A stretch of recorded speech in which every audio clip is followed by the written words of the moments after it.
Honorable Speaker, the Honorable Prime Minister, Honorable Deputy Prime Minister, Honorable Ministers, Honorable Leader of the Opposition, the Honorable Members of Parliament.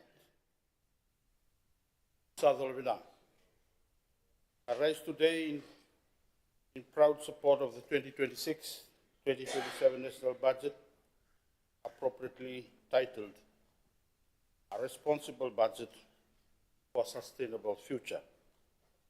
At the outset, I give thanks to Almighty God for His continued guidance and blessings. Through His grace, we are given the wisdom, strength, and humility to serve the people of Fiji. I also commend the Honorable Prime Minister for his visionary leadership and steadfast commitment to advancing the interests of the people.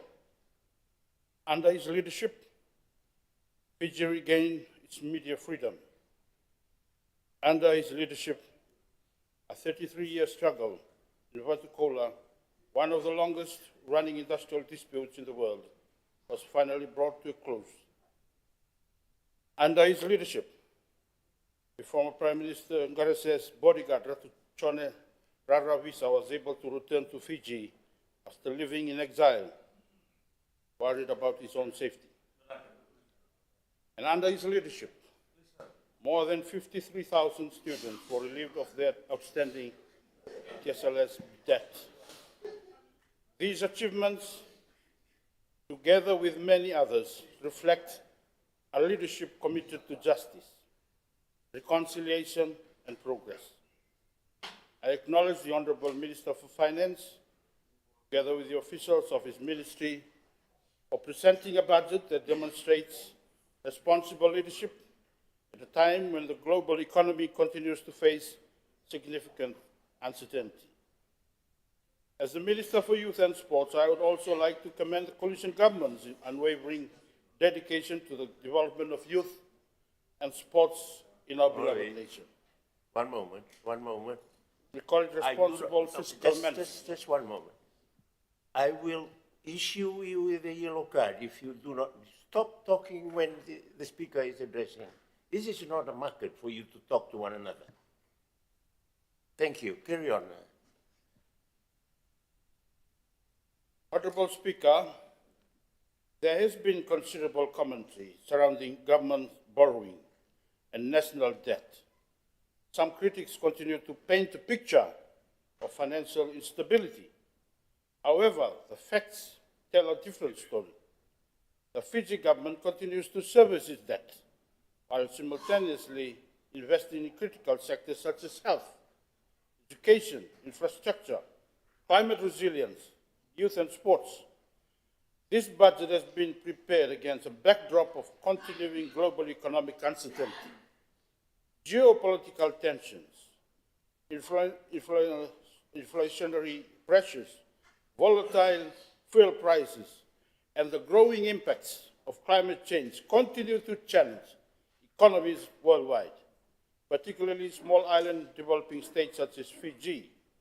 Despite these external pressures, Fiji has remained resilient.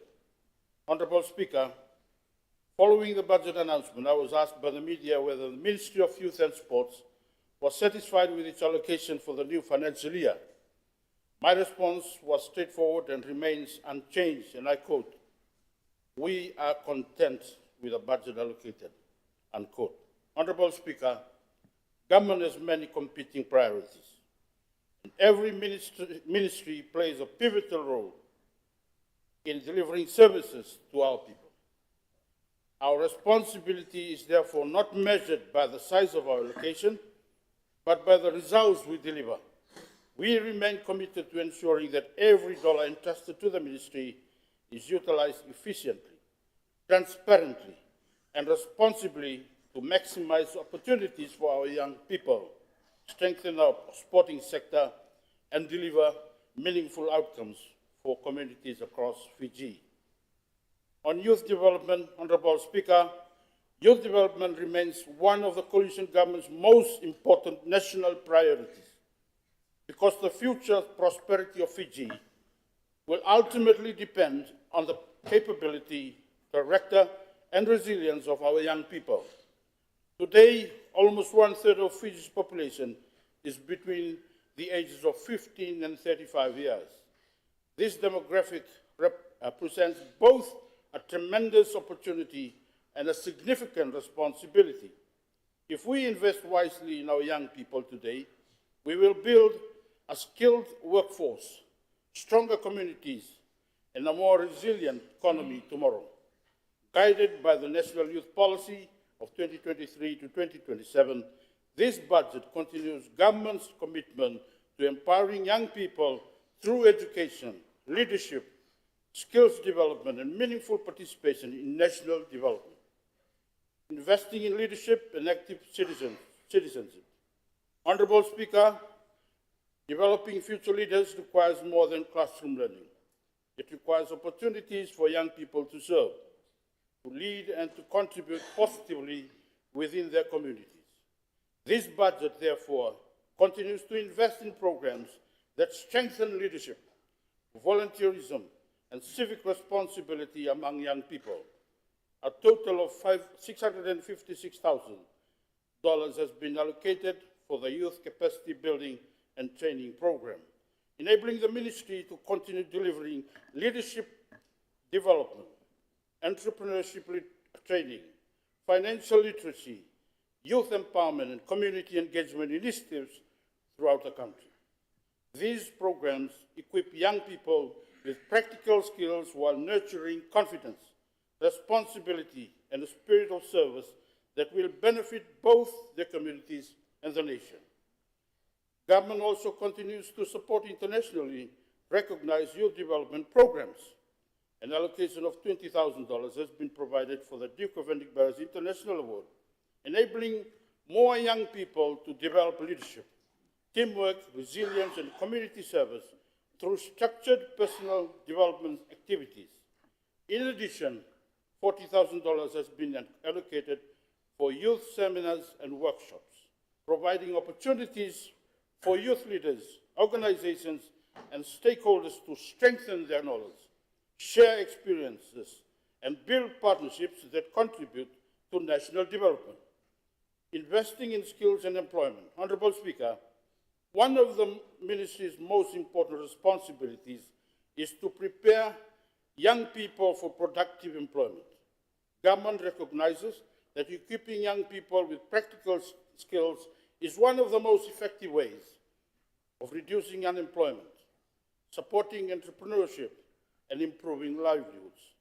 Through our network of youth training centers at Vale Levu, Nassau, Nalemba, Nangere, and Yavitu in Kandavu, young people continue to receive practical vocational training, life skills, and second chance educational opportunities that enable them to enter the workforce with confidence. This budget continues to strengthen these centers by providing resources to improve program delivery and training facilities. Funding has been allocated for the continued maintenance and improvement of youth training centers, including $150,000 for minor capital improvements and $240,000 for youth center training.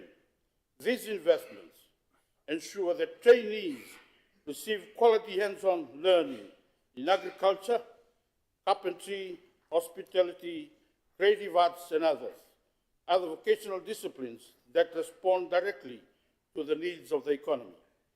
The success of these centers is measured not by the number of courses delivered, but by the lives they transform. Investing in resilient communities. Honorable Speaker, government is equally committed to supporting young people to become responsible citizens capable of making informed decisions and contributing positively to society. Through provincial youth festivals and community outreach programs, the Ministry continues taking government services directly to young people across Fiji. The Ministry will also continue working closely with law enforcement agencies, faith-based organizations, provincial councils, and the development partners to address emerging challenges affecting young people, including substance abuse, violence, and social exclusion. The budget further supports these efforts through targeted funding, including $10,000 to support the implementation of the National Action Plan on Gender-Based Violence Against Women and Girls, recognizing that youth development must also contribute to building safe, respectful, and inclusive communities. Honorable Speaker, while investing in our young people lays the foundation for Fiji's future, sports remains one of the most powerful vehicles through which that potential can be realized. On sports development, Honorable Speaker, sport has always been one of Fiji's greatest strengths.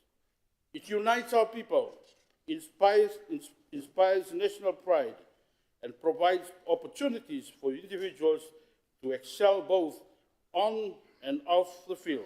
Today, government recognizes sport as much more than competition. It is a catalyst for healthier lifestyles, stronger communities, economic growth, and international recognition. Government believes that every Fijian should have the opportunity to participate in sports, regardless of age, gender, physical ability, or where they live. Broad participation forms the foundation of sporting excellence and encourages healthier, more active communities. This budget, Honorable Speaker, strengthens grassroots sports through a $250,000 allocation for the sports outreach program, bringing coaching clinics and organized sporting activities into communities throughout Fiji. A further $195,652 has been allocated to support community sports associations, recognizing their important role in identifying talent and promoting participation at the local level, and also expanding sporting opportunities for persons living with disabilities, reaffirming government's commitment that no one should be excluded from the benefits of sport. Quality facilities are equally important. The budget therefore allocates $300,000 for the construction of multi-purpose hard courts and a further $300,000 for the upgrading of sports grounds. These investments create safe and accessible spaces where communities can participate in sport, nurture young talents, and promote healthier lifestyles. Investing in excellence. While participation builds the foundation, excellence requires sustained investment. Government remains committed to developing athletes capable of competing successfully on the regional and international stage through quality coaching, athlete support, and regular international competition.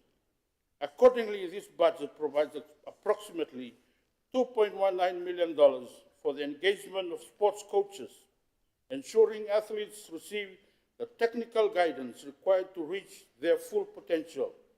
Government has also allocated approximately $185,869 for sports scholarships, supporting talented athletes to pursue both education and sporting excellence. In addition, approximately $5.88 million has been allocated for overseas sporting tours, enabling national teams to gain valuable international competition exposure while preparing for major events, particularly the 2027 Pacific Games in Tahiti. These investments demonstrate government's determination to ensure Team Fiji remains competitive and continues to perform with distinction on the international stage. Investing in integrity. Government believes that sporting success must always be built upon integrity, accountability, and respect for international standards. One of the landmark initiatives in this budget is the strengthening of drug-free Sports Fiji, supported through an allocation of approximately $405,000. This investment reinforces our commitment to clean sport and athlete welfare. Drug-free Sports Fiji will strengthen athlete education testing and compliance while ensuring Fiji continues to meet international obligations under the World Anti-Doping Code. Government also continues to strengthen sports governance through support for the Fiji National Sports Commission, which receives approximately $1.08 million to enhance governance, athlete development, and organizational capacity across national sporting organizations. These investments reinforce public confidence and ensure that Fiji's sporting achievements continue to be built on integrity and good governance. Investing in sports economy, one of the defining features of this budget is its recognition that sport is an important contributor to Fiji's economy. Beyond competition, sport supports tourism, employment, investment, and business development, while enhancing Fiji's international profile. To capitalize on these opportunities, government has allocated $3 million towards hosting international sporting tournaments, recognizing their contribution to tourism, hospitality, transport, and local businesses. These events not only showcase Fiji internationally, but also generate significant economic activity throughout the country. Government is also encouraging greater private sector investment through progressive taxation incentives. Business establishing new sporting facilities will benefit from a 150% tax deduction. Encouraging investment in quality sporting infrastructure. Similarly, qualifying sponsorships of Bula FC of at least $100,000 will attract a 200% tax deduction, while the sponsorship threshold for the Fijian Rua has been reduced from $250,000 to $100,000, with the enhanced deduction maintained. These measures encourage stronger partnerships between government and the private sector while strengthening the long-term sustainability of sport. The budget further supports sporting infrastructure through a $1 million in operational funding and $1.75 million capital grant for the Fiji Sports Council. Looking ahead, the ministry remains committed to progressing the establishment of the Fiji Institute of Sports, which will strengthen sports science, coaching, research, and high-performance development, ensuring Fiji remains internationally competitive well into the future. Together, these investments demonstrate government's comprehensive vision for sports, one that broadens participation, develops excellence, protects integrity, and unlocks sports' growing contribution to the national development and economic prosperity. Honourable Speaker, the success of this budget will depend not only on government's investment, but also on the strength of partnerships that support its implementation. The Ministry will continue working closely with schools, faith-based organizations, provincial councils, national sporting organizations, development partners, the private sector, and communities to ensure every program delivers meaningful outcomes for our young people and athletes. In conclusion, sir, this budget reflects a government that continues to invest responsibly in Fiji's greatest assets, its people. Through strategic investments in youth development and sport, we are creating opportunities, strengthening communities, and building a healthier, more resilient nation. Honourable Speaker, I rise today to pay tribute to the late Youth Officer for Kandahar, Mr. Josefa Tungiri, who hailed from Rotua, Lekutu, in Bua. Mr. Tungiri's dedicated service touched the lives of countless young people throughout the Central and Eastern Divisions, particularly in the province of Kandahar. His commitment to empowering our youth and strengthening our communities will be remembered with deep appreciation. Na wale usara mundo, no mo vengara vialundina, o kontrana tambongone. Honourable Speaker, I also extend my heartfelt congratulations to the best wishes to the 58 members, Team Fiji athletes and officials who will proudly represent our nation at the Commonwealth Games in Glasgow.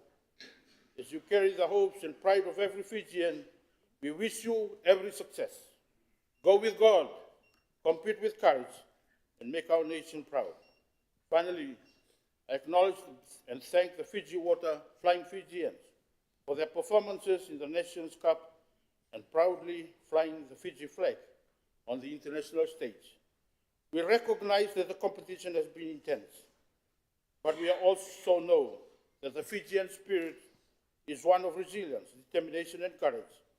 We have every confidence that you will come back stronger. Toso viti toso. Honorable Speaker, please allow me to make a very brief response to Honorable Rinesh Sharma. My question to the Honorable Member is this. Is he once again accusing me in this Honorable House, despite the fact that I have been cleared of the allegations made against me?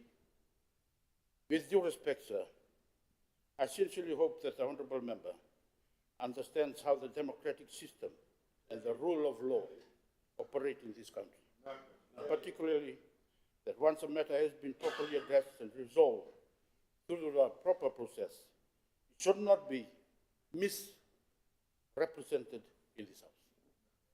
I extend my sincere appreciation to you, sir, and I thank you.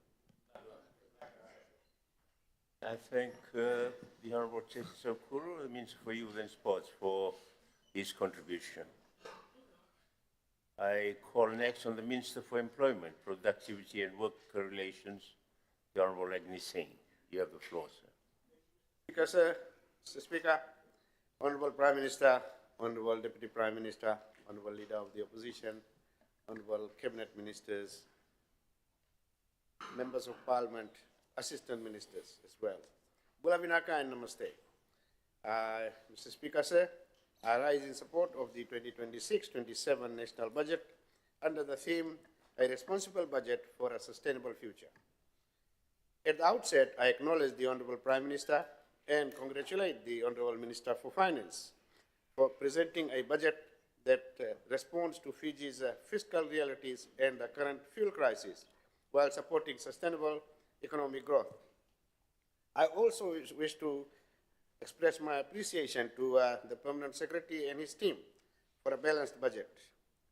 As Minister for Employment, Productivity and Workplace Relations, I welcome the budget's strong focus on productivity, skills development, and employment. Mr. Speaker, sir, the 2026-27 National Budget responds to ongoing fiscal challenges through prudent financial management and strategic investment to strengthen productivity and long-term economic growth. Mr. Speaker, sir, this budget promotes fiscal responsibility by ensuring public funds are invested efficiently in initiatives that create jobs, boost productivity, and deliver lasting benefits to all Fijians. Mr. Speaker, sir, the Honourable Minister for Finance has challenged every ministry to do more with less through good governance. This means embracing innovation, digital transformation, efficient service delivery, and stronger performance to maximize the value of public resources. This aligns with the Ministry's mandate to improve productivity and through skills, technology, and better workplace practices, delivering better outcomes through smarter service, stronger partnerships, and greater accountability. Mr. Speaker, sir, responsible fiscal management is about safeguarding the future by balancing today's priorities with long-term investments in education, healthcare, infrastructure, and employment, ensuring that the future generations inherit a stronger and more resilient and prosperous Fiji. Mr. Speaker, sir, this budget supports private sector growth through sound economic management, workforce development, and labor reforms, with the ministry continuing to promote productivity, decent work, and a competitive economy. One of the most significant reforms is the decision to recalibrate the NTPC levy, Mr. Speaker, sir, from 1st January 2027, 50% of the levy will be directed towards training and skills development, representing a substantial increase in investment in our workforce. Mr. Speaker, sir, it demonstrates government's recognition that addressing Fiji's skill shortage requires sustained investment in the development of our people. It will enable more workers to acquire industry-relevant skills, improve workplace productivity, strengthen innovation, and remain competitive as industries continue to evolve. Mr. Speaker, sir, before outlining the Ministry's priorities for 26-27, I am pleased to report that my Ministry utilized just over 92% of its budget, translating public resources into tangible outcomes for workers, employers, and the people of Fiji. This reflects prudent financial management and effective implementation of our mandate to promote decent work and sustainable employment for all. Since assuming office, the Ministry has delivered significant reforms to strengthen Fiji's labor market. We revitalized the Employment Relations Advisory Board, restoring tripartite dialogue between government, employers, and workers, improving the toxic work environment which we had inherited, while progressing comprehensive labor review. Mr. Speaker, sir, Employment Relations Act 2007 and the Essential Industries Act were both aligned to international standards and restored the rights of workers. The retirement age for civil servants, Mr. Speaker, sir, was increased from 55 to 60, and the contracts were converted into tenure. I think this was a sigh of relief from all civil servants when we implemented this, because prior to that, the imposed contractual appointments had no guarantee when they would go home, and many casualties are out there. Mr. Speaker, sir, the civil servants also received a 10 to 23% salary increase, which is the highest ever without a job evaluation exercise. Mr. Speaker, sir, the last increase, of course, before that was in 2017. So there was a 6-year drought. We increased the national minimum wage from $3.67 to $5 per hour within 3 years, a 36% increase. And the 10 wages, sectorial wages also increased by $1 per hour. Mr. Speaker, sir, we expanded employment opportunities through job fairs, workplace attachments, incentivized apprenticeship scheme, and the like. Mr. Speaker, sir, the Honorable Leader of the Opposition is correct that Fiji faces skills shortage, but what is more important is to identify the real causes. The shortage did not begin with the PALM or RSC schemes. These programs primarily recruit unskilled Fijian workers from mainly rural villages, while professional and skilled tradespeople migrate independently through skilled migration pathways. A key contributor, of course, to today's shortage was the closure of the technical colleges and the decline in technical vocational training for several years. Mr. Speaker, sir, when they opened the technical colleges, I've said this, alluded to this in this House. They opened the technical college in 2014, 15, and then they closed all those that were attached to the secondary schools.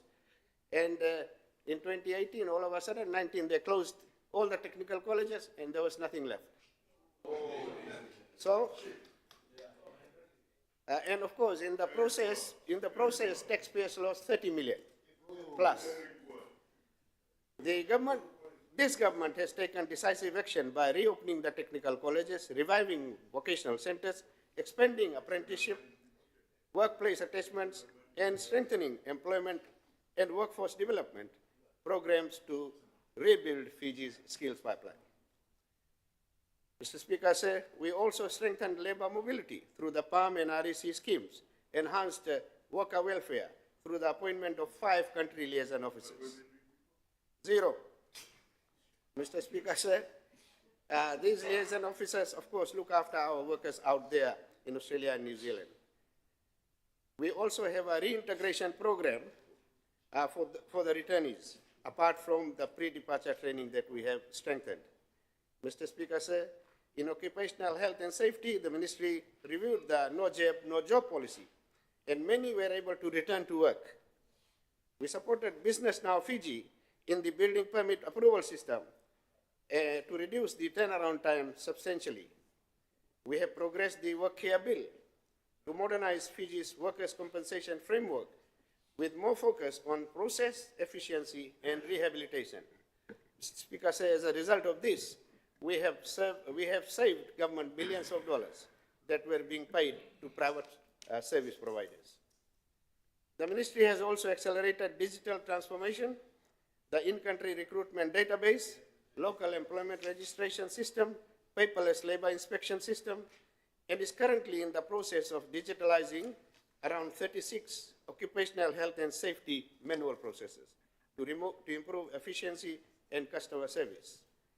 Regionally, Fiji strengthened its leadership by hosting the 2025 Pacific Regional High-Level Tripartite Employment Forum, the Pacific Senior Labor Officials Meeting, and the inaugural Pacific Labor Ministers Meeting, resulting in the Pacific Labor Ministers Charter, the Just Work Plan 2026 to 2030, and the proposal for an ILO Pacific cluster also represented Fiji.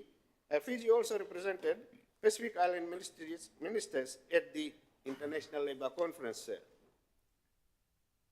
Mr. Speaker, sir, the 2026-27 budget provides us with an opportunity not only to continue the momentum from the past three budgets, but to accelerate policies that will address skills shortage, strengthen productivity, improve workplace safety, create sustainable employment opportunities, and build a more competitive and resilient labor market for the future.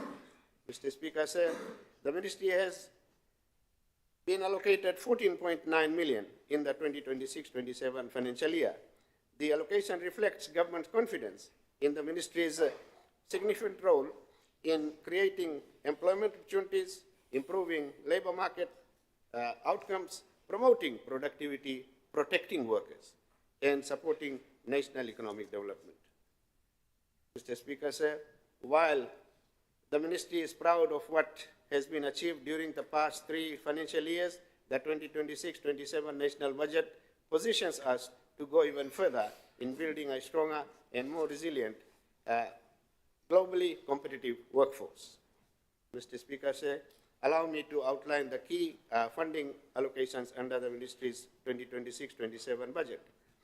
Mr. Speaker, sir, $4.92 million has been allocated to strengthen corporate governance, financial management, digital transformation, and operational support across the ministry. This includes the Batukola gold mine strike settlement, as well as funding digital transformation, ISO quality management systems, administration, and public awareness initiatives to improve the ministry's efficiency and service delivery. Mr. Speaker, sir, for improved enforcement and compliance with labor standards, the ministry has been allocated $1.91 million to continue safeguarding workers' rights and promoting fair, productive, and harmonious workplaces. Since January 2023, more than 10,000 workplace inspections and compliance audits have been undertaken. These enforcement efforts have led to the recovery of some $4 million in unpaid wages and employment entitlements for affected workers as at 30th March 2026. Mr. Speaker, sir, the budget provides $100,000 specifically to undertake a review of the national minimum wage and the 10 sectorial wages. Mr. Speaker, sir, this exercise will commence soon. While the members of the opposition have been criticizing government for not taking care of workers, they have conveniently overlooked this one. Mr. Speaker, sir, Mr. Speaker, sir, on work safety and the ministry and health, the ministry receives $3.72 million. Yes, 3.72 million, sir, demonstrating government's continued commitment to protecting the health, safety, and well-being of Fiji's workers. Within this allocation, 1 million has been specifically provided for workers' compensation payout to injured workers and dependents of deceased workers. Mr. Speaker, sir, the ministry has been allocated 2.51 million to strengthen local and overseas employment opportunities, improve workforce readiness, expand digital employment services, and reintegration support for returning workers. Mr. Speaker, sir, in supporting good faith dialogue, the mediation services has been allocated $913,789 to strengthen continued promotion of peaceful industrial relations and timely resolution of employment disputes and grievances. Included within this allocation is $73,370 to strengthen mediation capacity through collaboration with the Singapore Mediation Center, supporting internationally recognized dispute resolution practices and reducing costly industrial disputes. Mr. Speaker, sir, the House would note that since taking office, our government has prevented any major strike. We have been able to resolve problems, disputes through this mechanism. Mr. Speaker, sir, the ministry has been allocated $899,358 to strengthen national productivity, labor market research, and workforce competitiveness. As Fiji faces growing skill shortages, the ministry will continue strengthening the labor market research, productivity initiatives, and employment services, while advancing labor law, workplace safety, and industrial relations reforms to support skilled, productive, and competitive workforce. Mr. Speaker, sir, the ministry also welcomes the introduction of a new 200% tax deduction for eligible employer expenditure on employing, training, and upskilling. This forward-looking incentive encourages employers to invest directly in the development of their workforce and recognizes that workforce development is a shared responsibility between workers, employers, and government. Mr. Speaker, sir, when businesses invest in people, productivity improves. Enterprises become more competitive. Workers earn more, and our national economy becomes stronger. Mr. Speaker, sir, this budget demonstrates that even during difficult fiscal circumstances, government continues to prioritize investment in people. Every job created strengthens a family. Every safe workplace protects a worker. Every productive enterprise strengthens the economy. Every skilled worker strengthens Fiji's future. Mr. Speaker, sir, my ministry remains fully committed to delivering these outcomes efficiently, responsibly, and transparently. Mr. Speaker, sir, before I conclude, I would like to respond to some of the comments from our colleagues on the other side. Unemployment, Mr. Speaker, sir, my ministry now has created a portal to register job seekers. And we are in the process of getting the portal for employers done. But as I speak, workers can come, any job seeker can come and register with our National Employment Center, and we find jobs for them to identify employers that are looking for workers. There was a lot of discussion on FNPF, reduction of 2%. Mr. Speaker, sir, in 2020, there was a reduction of 10%, from 18% to 10%, 5 worker, 5 employer. And it was, in 2022, it went up to 12%. 2023, 14%. 2024, we fully restored it to 18%. So I'm sure the Honorable Minister for Finance, when everything stabilizes, is going to revert to the normal rate of reduction of contribution. Mr. Speaker, sir, Honorable Lal, Honorable Chand, and a few others have been talking about us not caring about workers. Mr. Speaker, sir, the civil servants, the hourly paid workers, all of them are happy because of what we have done for them. Yeah. Mr. Speaker, sir,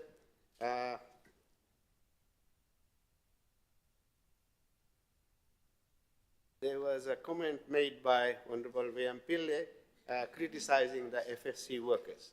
Mr. Speaker, sir, all workers must be treated with dignity. All workers must be treated with dignity, whether they are senior staff or junior staff. In the previous administration, there were expatriate general managers or CEOs, they were paid around $1 million. Package, $750,000. One was staying in Denarau. $2,000 rent was paid by FSC. The current CEO is probably paid 25% of that. So our local workers are all there, and I implore people to respect them. Mr. Speaker, sir, I commend this budget to the House, and I reaffirm the Ministry's commitment to working with all partners to build a more productive, competitive, and prosperous Fiji. I thank you, Mr. Speaker, sir. Thank the Honourable Agnes Singh, the Minister for Employment, Productivity and Work Relations, for his contribution. I will now invite the Minister for Public Enterprises and Multi-Ethnic Affairs, Culture, Heritage and Arts, the Honourable Charan Singh, to deliver his response. Thank you very much, Honourable Speaker. I think it's a much anticipated speech that everybody is looking forward to listen to. Because don't point at me. Honourable was already pointing at me. But I'll tell you one thing. Let's start from one page. Today's Fiji Sun says something about a very big message by the opposition leader. Cut civil service. Where do you start from then? At one stage, you want the government to run properly, and you cut civil service. There's 34,000 civil servants in this country. Listen to me. There's 34,000 civil servants in this country, multiplied by 10, 340,000 votes. And you will not get a single vote. Believe me now. Now, come on, which party you belong to, man? No, paper is because the paper said, believe me. Yes, Fiji Sun said that. And we didn't believe Fiji Sun until today. Oh, serious. Carry on, proceed to your speech. I'll carry on. I'll make you accountable tonight. Honorable Sharma? Oh, it was. Okay. Honorable Speaker, sir, Honorable Prime Minister, Honorable Deputy Prime Minister, Honorable Leader of Opposition, respected sir, Honorable Members of the House, ladies and gentlemen, viewers watching online from different parts of the world. Are you watching me? Fine. Good afternoon, Bula Vinaka. Namaste. Yo. Mr. Speaker, sir, I rise to deliver my contribution and in support of the 2026-27 budget. Mr. Speaker, sir, the 2026-27 budget reflects a coalition government's vision of a stronger, more prosperous, and a more united Fiji. It recognizes the lasting national development it built upon three enduring pillars: a strong economy, a cohesive communities, and a shared national identity. Mr. Speaker, sir, when the Minister of Finance said about this new budget is a new budget, they were complaining about Biman's budget, Honorable Biman's budget. Yes, You know, when a child grows, he's first given a small dose of something. Then it comes to the next level and third level. And we have come to the fourth level. We are giving a dosage to this country that you have never expected. And I'll tell you what, deficit doesn't mean business grows with loans. You have never been a businessman. You've never been a business. Right? You've never been a business. And you'll never grow in a business. And you can be, I'll tell you, you'll exit in the next election. We are investing in programs that foster inclusion, a mutual respect, a social cohesion across our diverse communities. We are preserving our culture, heritage, and artistic traditions. Not only are symbols of our past, but as strategic assets that enrich our national identity, strengthen our tourism, create economics, opportunities, and inspire future generations. Who are you talking about? You were the same guy sitting in the Great Eastern Hotel and commenting about Kayum. Hey? Oh, yes. Yeah. What are you commenting about now?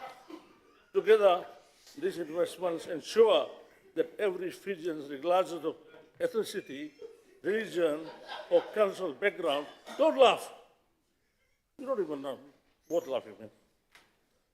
Background could contribute and benefit from our nation's development. Mr. Speaker, sir, let me start with public enterprise. Portfolio, public enterprise are more than a commercial entity. Now you are like a school student, listen. Hey, you were hogwashing 60 years, right? Public enterprise are more than a commercial entities. They are strategic national assets that drive economic growth, create employment, and deliver essentials. I can just interrupt? We've got a long way to go. Yes. So Sir. can you please allow the minister to speak Yes. unimpeded? Thank you. Carry on. Honourable Speaker, sir, this is my third page. There's 17 more pages to go. And let them have patience. The services and generate returns that benefit all Fijians. This budget reinforces the coalition government's commitment to strengthening these institutions through allocation of 5.7 million to the Ministry of Public Enterprises.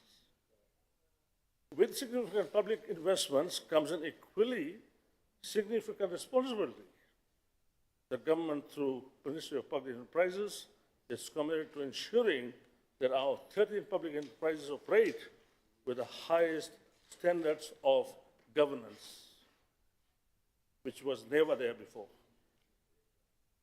Accountability and commercial discipline. Our former Commissioner Northern would understand how things were not operating well under your term as a minister, Commissioner Northern. We monitor not only their financial performance, but a broader economic and a social value that will create through employment, infrastructure, service delivery, and national development. Now, may I say, Mr. Speaker, say, we have been going through several reports, 8 years old, and these committees been running around Fiji, reading the 8-year report. How do you run a balance sheet of a company? 8 years old. You are checking on all those 8 years balance sheet. As a commercial company, as a commercial manager, as a commercial man, you should read a report every year, immediately. And I'll tell you one thing, that was a downfall of the Fiji Fest, 8 years report never came out. And you are now touring around the whole country, reading the report of 8 years old. My God. Our objective is very clear: to transform public enterprise into a high transforming, financially sustainable organization that delivers strong returns. Don't drink your water. Postmarket, you are drying up. Better services, lasting value, and the people of Fiji that what they deserve. Mr. Speaker said, over the past year, we have advanced a comprehensive program to governance reform. With 16 years, you guys had wasted your time. Who's here? The coalition government re-establishes the Higher Salaries Commission, and this Honourable House has approved amendments to the Schedule 1 of the Higher Salaries Commission, Act 2023, extending the Commission's oversight to 8 additional public entities. This important reform has strengthened the transparency, accountability, consistency across the public enterprise sector. To further strengthen the governance, the ministry is designing a board performance framework that will introduce a clear performance expectations, strengthen accountability, and reinforce the principles of good corporate governance across the whole public enterprise. Vinaka, you agree? Mr. Speaker, sir, the ministry has also worked closely with the board to remove long-standing barriers that have constrained investment expansion and innovation. From resolving strategic land issues at the Post-Fiji Limited, advancing renewable energy initiatives at PEFCO, supporting productive diversification at the Unit Trust of Fiji Management, and to progressing the Fiji Coconut Millers Koya project. Our focus has been unlocking and growing opportunities and creating a new revenue streams. Equally important, we have broken down the institutional silos for too long that public enterprise operated independently, despite serving the same industries and the national priorities. Today we are fostering a greater collaboration, encouraging resource sharing, and creating a strategic partnership across all our portfolios. The recent fuel supply chain provided a clear example of this collaborative approach in our action. The ministry brought together public enterprise and key stakeholders from the aviation, tourism, and transport sectors to openly discuss the challenges affecting their respective operations and to coordinate practical solutions. Even major operators such as Fiji Airways, Fiji Airports acknowledged that this was the first time under my ministry and as a minister, can you clap?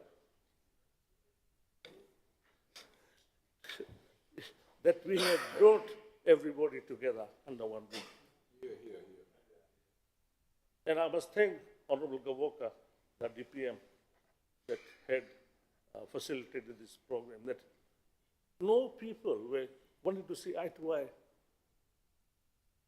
We facilitated. And I must thank the Honorable Prime Minister for facilitating that as well. Now,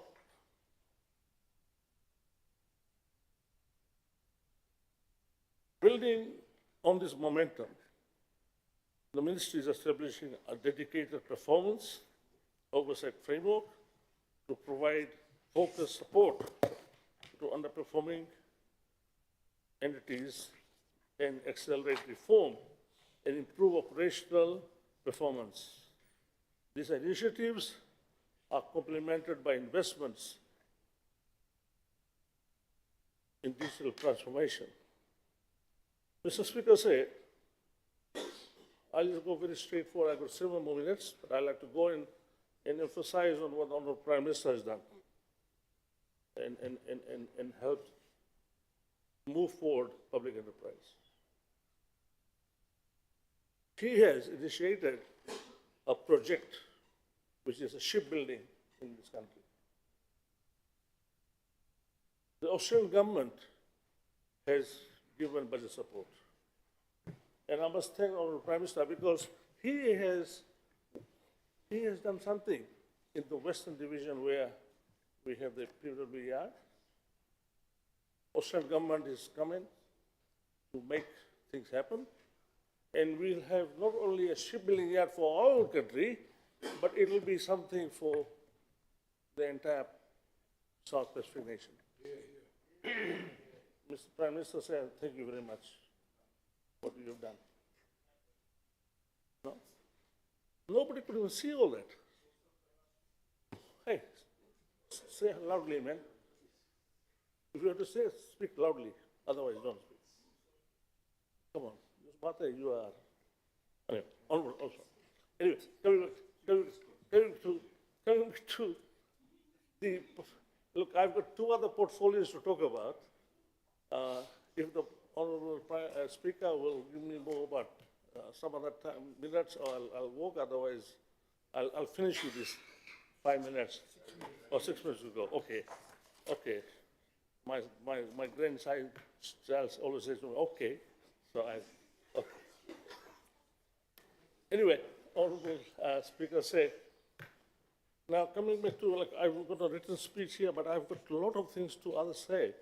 But look, coming back to public enterprise, we've done that. We are moving forward. I'm trying to combine, there's so many entities where there were reputations. PG Rice, Cochran Millers, we are trying to now rationalize, bring them all together under one roof so that we can make sure that we don't spend money in duplicacy. This is called business planning. Right? Number 2, multi-ethnic affairs. Hey, who's talking? What is? Okay. No. So, multi-ethnic affairs. Multi-ethnic affairs was disbanded by Bainimarama government and your government on the side. Right?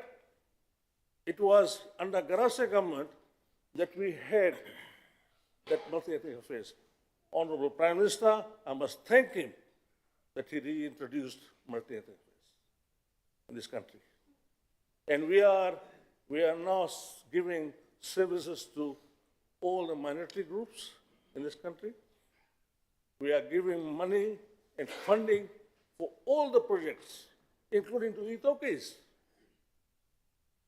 This is a shame on the last government. A shame on the last government that you disbanded. Listen, man, I'll tell you one thing. In the history of this country, you will be remembered the last. Because what I'm saying, you were supposed to be the custodian of the minorities. And yet, you became only saving to yourself in this country. Mr. Speaker, I'll tell you what. We have given almost through the government budget, almost $3.5 million in the last 3 years. This budget, we're giving another 2 million plus. And I'll tell you what, this small dollars that goes a long way. Right? When you guys talk about honorable, oh, okay.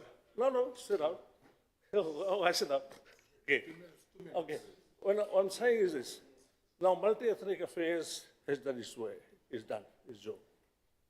Then we come to culture and arts. I have been given the privilege to be the Minister of Culture and Arts as well. We have, and of course, heritage as well. We have been given a budget to improve the Levuka heritage, and we have been negotiating with the World Heritage Organization as well. And I'll tell you one thing, Levuka and other heritage premises, including the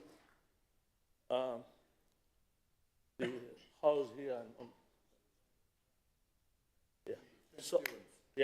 will all be improved and given a full funding. Now, I'm saying one thing to you guys, honorable ministers, and of course, opposition leaders, opposition members. Please, don't try to criticize this budget because it's an election year. Nobody's going to hear you.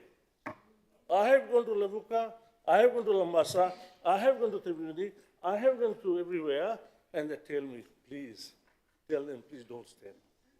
Opposition, don't stand, don't waste your time. And I'll tell you one thing, we'll see, and I challenge you, half of you will not return back. We're not going to say.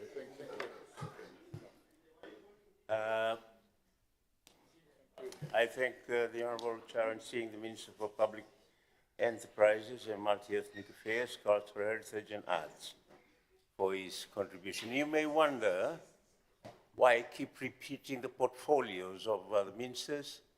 It's because I've witnessed school children and adults sitting, arguing, trying to find out what minister is responsible for whom. That is my contribution to public education, and I often repeat your portfolios, and also to figure out the full responsibilities of the ministers for the general public. I do not know whether they'd be interested in this evening's proceedings, but that is another matter. But I thank you, Honourable Minister, for your contribution. I now will call on the Minister for Information, Environment and Climate Change, Honourable Linda Tambuya, to deliver her contribution. Thank you, Honourable Speaker. Honourable Speaker, Honourable Prime Minister, the Honourable Leader of Opposition, Honourable Ministers and Honourable Assistant Ministers, Honourable Members of Parliament. I rise today in full support of the 2026 to 2027 national budget. I congratulate the Minister of Finance as well as his team for delivering a budget that is responsible, practical and focused on ordinary Fijians. Honourable Speaker, this budget understands what families are going through. The cost of living is still a challenge. Around the world, uncertainty continues. Yet this budget protects the vulnerable, invests in essential services, creates opportunities for growth, and keeps Fiji moving forward. Today, Honourable Speaker, I'll speak on the work of two very separate and distinct ministries, the Ministry of Information and the Ministry of Environment and Climate Change. They're very different, but they have one thing in common. One protects the truth, the other protects our future. Both are about protecting the people of Fiji. Honourable Speaker, today information travels faster than ever before. We even saw Honourable Charanjit Singh hold up the newspaper, using it in Parliament today of today's headlines. Honourable Speaker, stories can spread across the country in minutes. And of course, false information can create fear, division and confusion. That is why the government has a responsibility to communicate clearly, honestly and quickly. Whether it's cyclone warnings or any other kind of disasters or floods that threaten our communities, or whether it's a health emergency, or when Fiji was faced with the recent global fuel crisis, people needed facts, not rumors. So good communication helps people to make good decisions, helps alleviate fear and confusion, and sometimes it even saves lives. Honourable Speaker, government is also using technology to better serve our people. Today, more than 500,000 people follow government's official digital platforms. Instead of waiting for tomorrow's newspaper, people can now receive official information immediately on their phones. That means we can quickly correct misinformation and make sure people receive accurate updates. Because communication is not just about being first, it's about being trusted. Honorable Speaker, earlier this year we launched the SAU2 Counter Disinformation Framework. It's not about censoring people, it's not about restricting free speech, it's about helping Fijians to recognize false information, think critically and make informed decisions. We believe the best way to fight misinformation is with better information. That is why today and tomorrow, Honorable Speaker, our communications officers from across government are receiving specialized training going into a deep dive of the SAU2 disinformation framework as well as the communications guidebook. Honorable Speaker, our government is committed to media freedom. Fiji continues to improve its international standing because journalists are able to work independently and professionally. Through the Public Service Broadcasting Program, government works with media organizations to ensure important public information reaches every Fijian, including those living in rural and maritime communities. This is not about funding these media organizations in my response to Honorable Ketan Lal. It is about using the online reach of our media organizations, because now that news has largely moved across platforms from print to online platforms, we work with our media organizations, mainstream media, in order to reach our people through the Public Service Broadcasting Grant. Of course, they still have their own commercial operations, which they fund themselves, but we work with them on public service broadcasting community messages, because government cannot do it alone. We have to work with our media partners in order to reach our people. Honorable Speaker, this year Fiji hosted its first ever Government Communications Conference, and the message was simple. Good policies only work if people understand them. Government communication is not about publicity. It is about helping people understand government services, access assistance, and know their rights. Honorable Speaker, I also acknowledge the work of our National Archives of Fiji. Archives are much more than old documents stored on shelves. They protect our history and preserve our identity. This year, the National Archives digitized more than 60,000 pages of Indian indenture records, making them easier for families, researchers, and future generations to access. As we are building a Fiji for tomorrow, we must protect the Fiji of yesterday. We must protect our history, because a country that remembers its history is better prepared for the future. Honorable Speaker, I now move to Ministry of Environment and Climate Change. Looking after our environment is not just about protecting trees, protecting reefs, or protecting rivers or the sea. It's about protecting our health, our homes, our jobs, and our children's future. We all know climate change is here. Communities are seeing stronger storms. Coastlines are disappearing.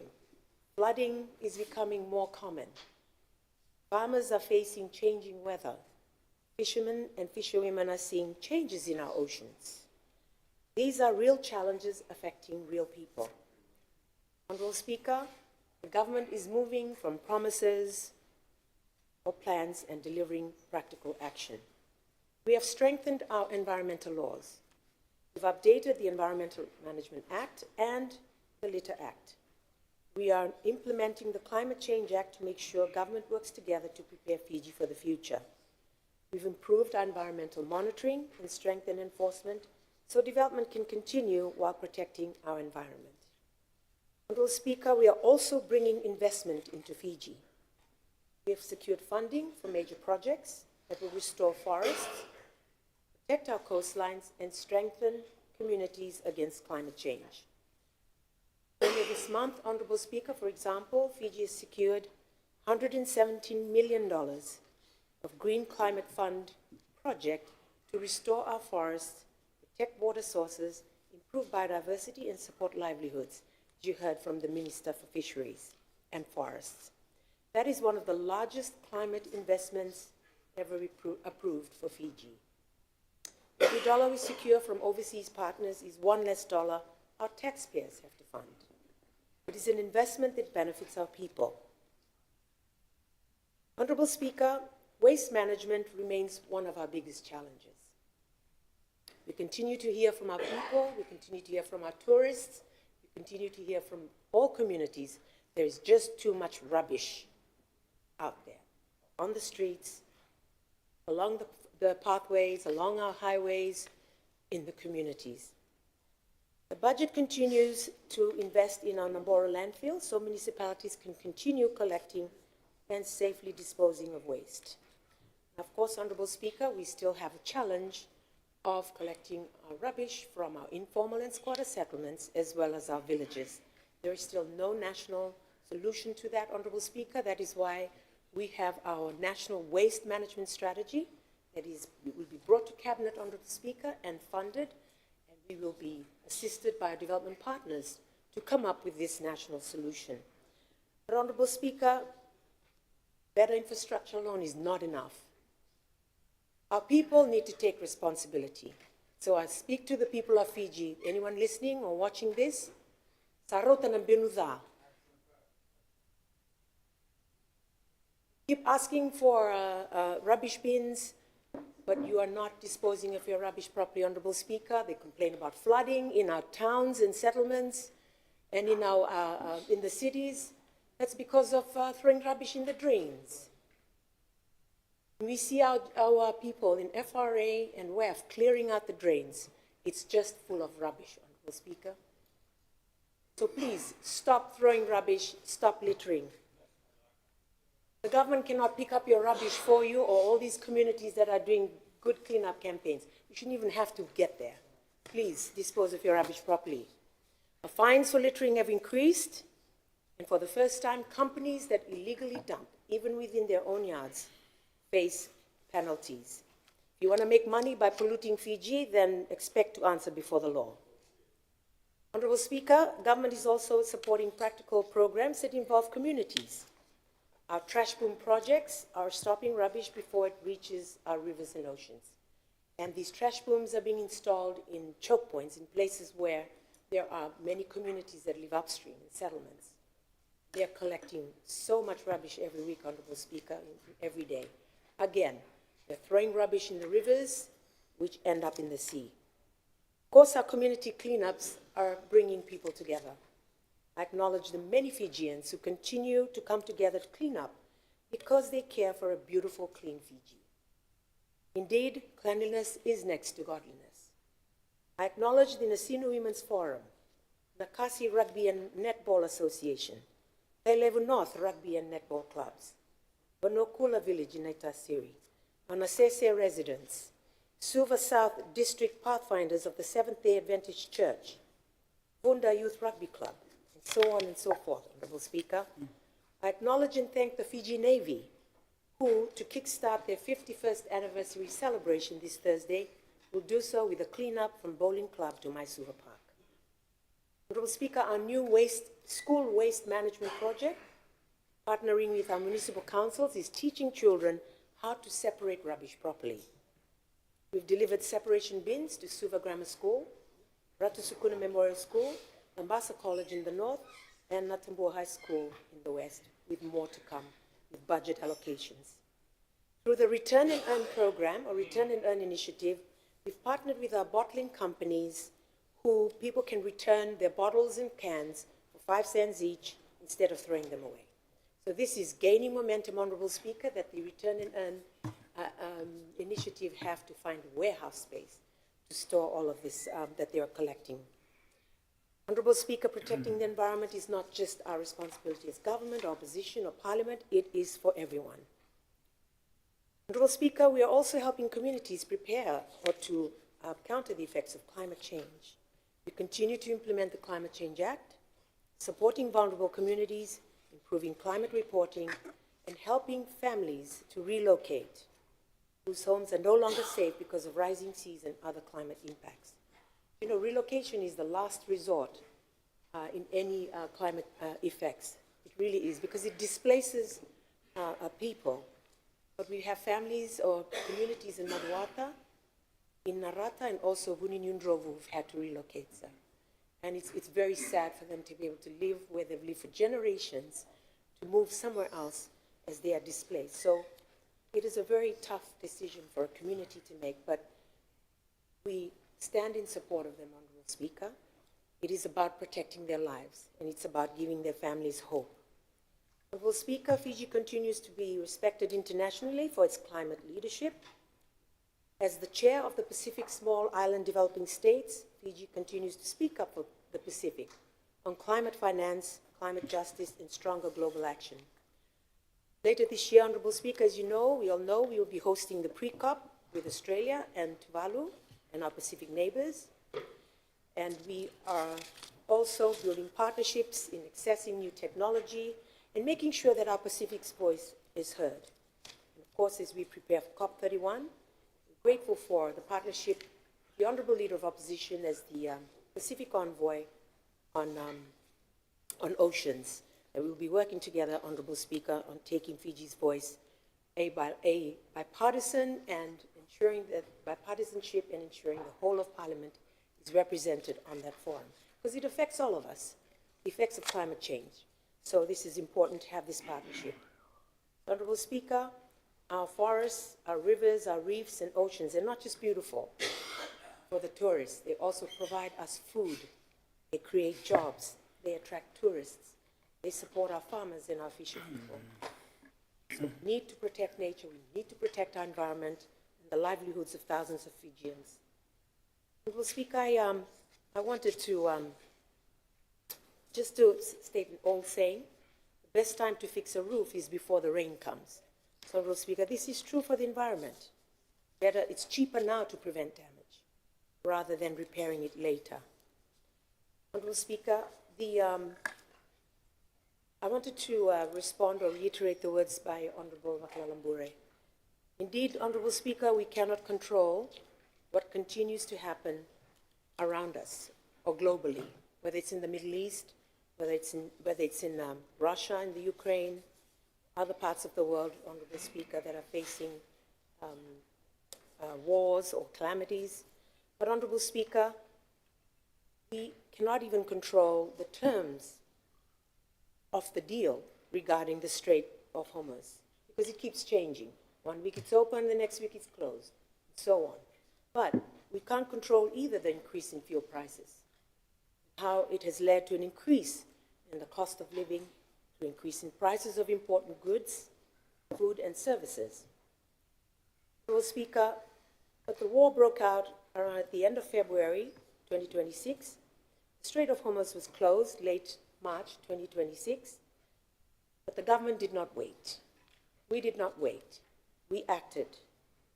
Government activated the Emergency Fuel Response Plan, convened the Fuel Advisory Committee, we worked with Cabinet to keep our people well informed.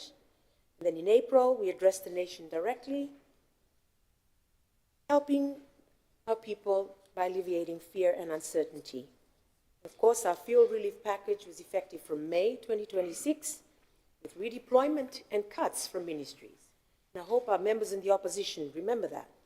There were redeployment of funds where there are certain things in our ministries that we could not achieve in the financial year. There was a redeployment, and the assistance from the Australian government as well went in that, Honourable Ketan Lal. And this is to pay and fund for the bus fare increases. And also, in June, the government paid for the surcharge by EFL to buffer the electricity charges. So these didn't just go into the main budget, as has been alluded by Honourable Ketan Lal. It's actually used for our people in terms of the measures we needed to be able to deal with the global fuel crisis and what our people are facing. The Australians came later, where the government had already moved on it in a redeployment package. Honourable Speaker, to close, when future generations, Honourable Speaker, will look back at this Parliament, I hope they will not only remember the budgets we passed, I hope they will remember the country we built, all of us together. A Fiji where people have access to truthful information. Fiji with cleaner rivers and healthier forests, Fiji that protects its oceans, Fiji that is prepared for climate change, Fiji where every child has the opportunity to succeed. Honorable Speaker, this budget helps build that Fiji. I fully support this budget. Nakvalem. Thank the Honorable Linda Tamboya, the Minister for Information and Environment and Climate Change, for her contribution. I now invite the Minister for Defense and Veteran Affairs, the Honorable Pieti Kundundua, to give his contribution. Thank you, the Honourable Speaker, the Honourable Prime Minister, Honourable Deputy Prime Minister, Honourable Ministers, fellow Members of Parliament, my fellow Fijians, Nisambuli Winak, and a very good evening to you all. Honourable Speaker, I rise to support the 2026-2027 national budget, the fourth and the final budget of the coalition government. And as Minister for Defence and Veterans Affairs, I do so conscious that the first duty of the state is to protect its people. Yet defence cannot be reduced to uniforms, vessels, bases, weapons, or expenditure. These are instruments of defence, but they are not its purpose. The purpose of defence is to preserve a sovereign nation in which our people can live safely, freely, and with dignity under institutions that are lawful, democratic, and worthy of public trust. We defend our territory because it is the home of our people, and we defend our constitutional order because public power must remain answerable to the citizens. The most important achievements of this government in defence and national security are therefore not found only in equipment acquired, facilities constructed, or agreements concluded. They are found in the work we have begun to return defence to its proper place with a constitutional democracy. During this term, we have affirmed that the disciplined forces exist to serve the people, that military authority must remain subject to lawful civilian control, and the national security cannot be separated from democracy, accountability, human rights, and the rule of law. Mr. Speaker, sir, our history has shown what happens when institutions entrusted with defending the nation move beyond the lawful responsibilities. Military intervention in politics weaken democratic institutions, damage economic confidence, divide communities, and diminish trust in the disciplined forces.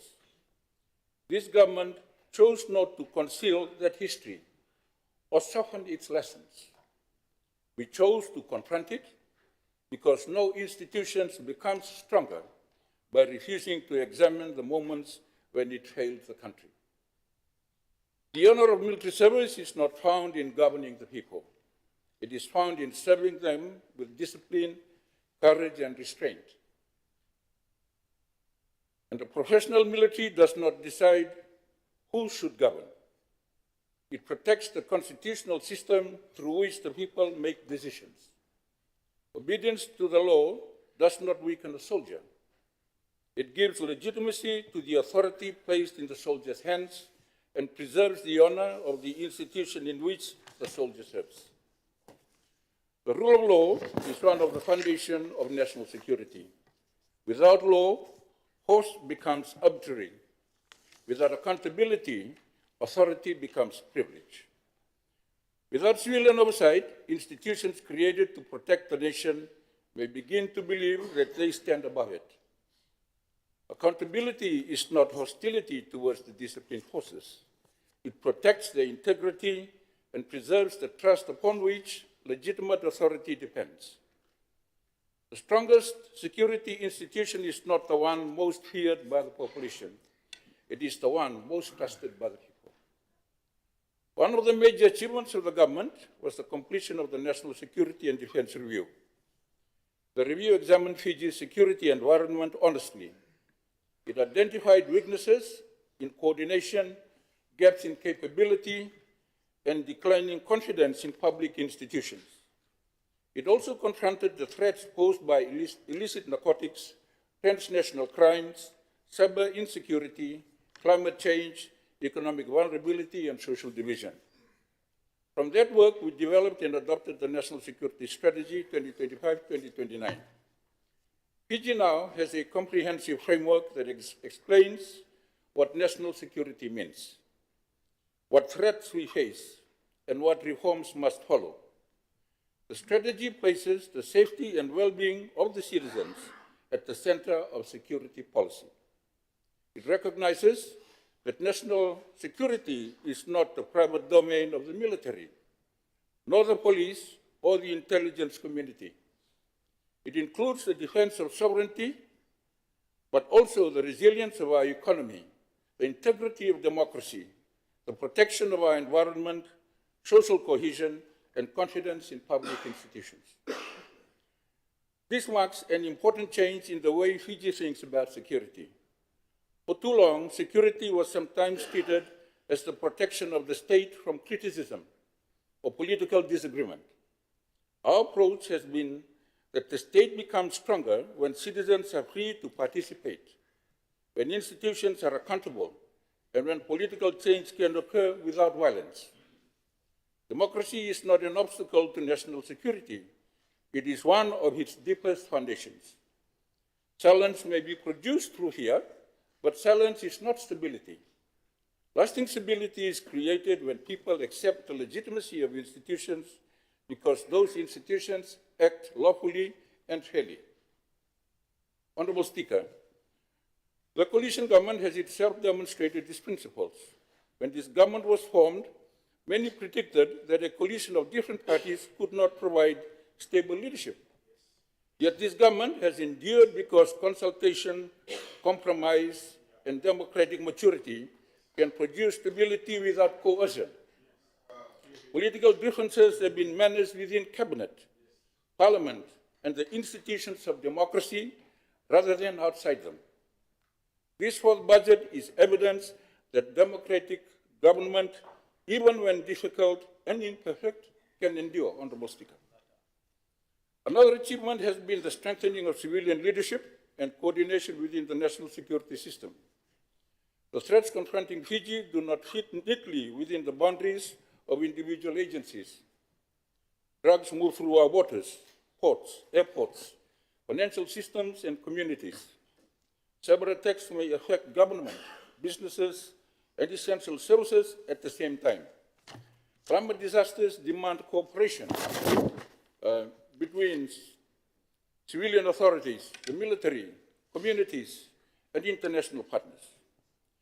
We have therefore worked to strengthen the National Security Council system, the Senior Officials Committee on National Security, and the civilian structures that provide advice, coordination, and oversight.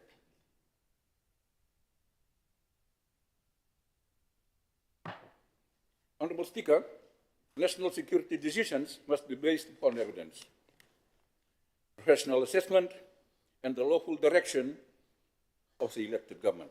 At the same time, coordination must not erase institutional boundaries. The Fiji Police Force remains the primary law enforcement institution. The RFMS may provide specialist support when lawfully authorized and genuinely necessary. But it must not become a substitute for civilian policy. The distinction between police and military responsibilities is a safeguard for democracy, for the public, and for the disciplined forces themselves. We have also begun a serious program of security sector reform. This includes reviewing the laws and policies governing the RFMS, advancing the maritime security strategy, developing Fiji's first national peacekeeping strategy, strengthening our search and rescue framework, preparing a defense of cybersecurity, preparing a a defense cybersecurity strategy, and improving the ministry's capacity for policy oversight. Intelligence assessment, international engagement, and civilian oversight. These reforms may attract less public attention than a new vessel or facility, but lasting security depends upon sound laws, clear mandates, professional education, and accountable institutions, Honorable Speaker. The RFMF has undertaken internal reforms to improve organizations, logistics, and accountability. The establishment of the Joint Logistics Command and the implementation of the Automated Logistics Management System are intended to improve inventory control, efficiency, and readiness. A military institution is not made effective by appearance alone, Honorable Speaker. Its true strength is found in the system that ensures personnel are trained, supplied, supported, and ready when the nation requires them. Modernization must therefore be measured not only by what is purchased, but by whether the institution becomes more disciplined, sustainable, and capable of fulfilling its lawful responsibilities. We have also strengthened Fiji's response to transnational organized crime and illicit narcotics. The drug crisis is not merely a policing issue. It affects families, schools, workplaces, health services, economic productivity, and the integrity of public institutions. Our response must bring together the local capabilities of the police, the RFMF, customs, immigration, fisheries, and other authorities, while preserving the police as the primary law enforcement institution. We have strengthened the Maritime Essential Service Center, improved interagency coordination, and developed a clearer understanding of activity within Fiji's maritime domain. Fiji's exclusive economic zone covers approximately 1.3 million square kilometers, Honorable Speaker. Across that vast area, the Navy supports surveillance, search and rescue, hydrographic services, and the safety of mariners. The ocean connects our islands, carries our trade, and sustains community, but it is also the place through which drugs, illegal fishing, human trafficking, and other forms of transnational crime may reach us. For a small island state with limited assets, reliable intelligence, information sharing, and coordination are as important as the number of vessels that we possess. Mr. Speaker, sir, Fiji's contribution to international peacekeeping remains one of the proudest expressions of our national service. For more than 4 decades, Fijian personnel have served in some of the world's most difficult environments. They have protected civilians, supported humanitarian operations, and stood between communities divided by violence. Their service has earned Fiji respect far beyond might be expected of a nation of our size. Peacekeeping has also taught us something profound about peace itself. Force may not stop immediate violence, but force alone cannot create a peaceful society. This depends upon legitimacy, justice, dialogue, and institutions that communities can trust. The values our peacekeepers defend abroad must also guide our institutions at home. We cannot speak proudly of defending peace overseas while neglecting democracy within Fiji, nor insist upon the rule of law abroad while treating it as optional here. The development of Fiji's first national peacekeeping strategy is therefore not only about future deployments, it is about ensuring that our international service remains professional, principled, and aligned with the welfare of the personnel and the families who carry the burden of that service. We have also strengthened our international defense relationships while maintaining an independent view of Fiji's national interest. We have strengthened our international defense relationships while maintaining an independent view of Fiji's national interest. In a region increasingly affected by strategic competition, Fiji must remain open to constructive partnerships without allowing itself to become an instrument of division between larger powers.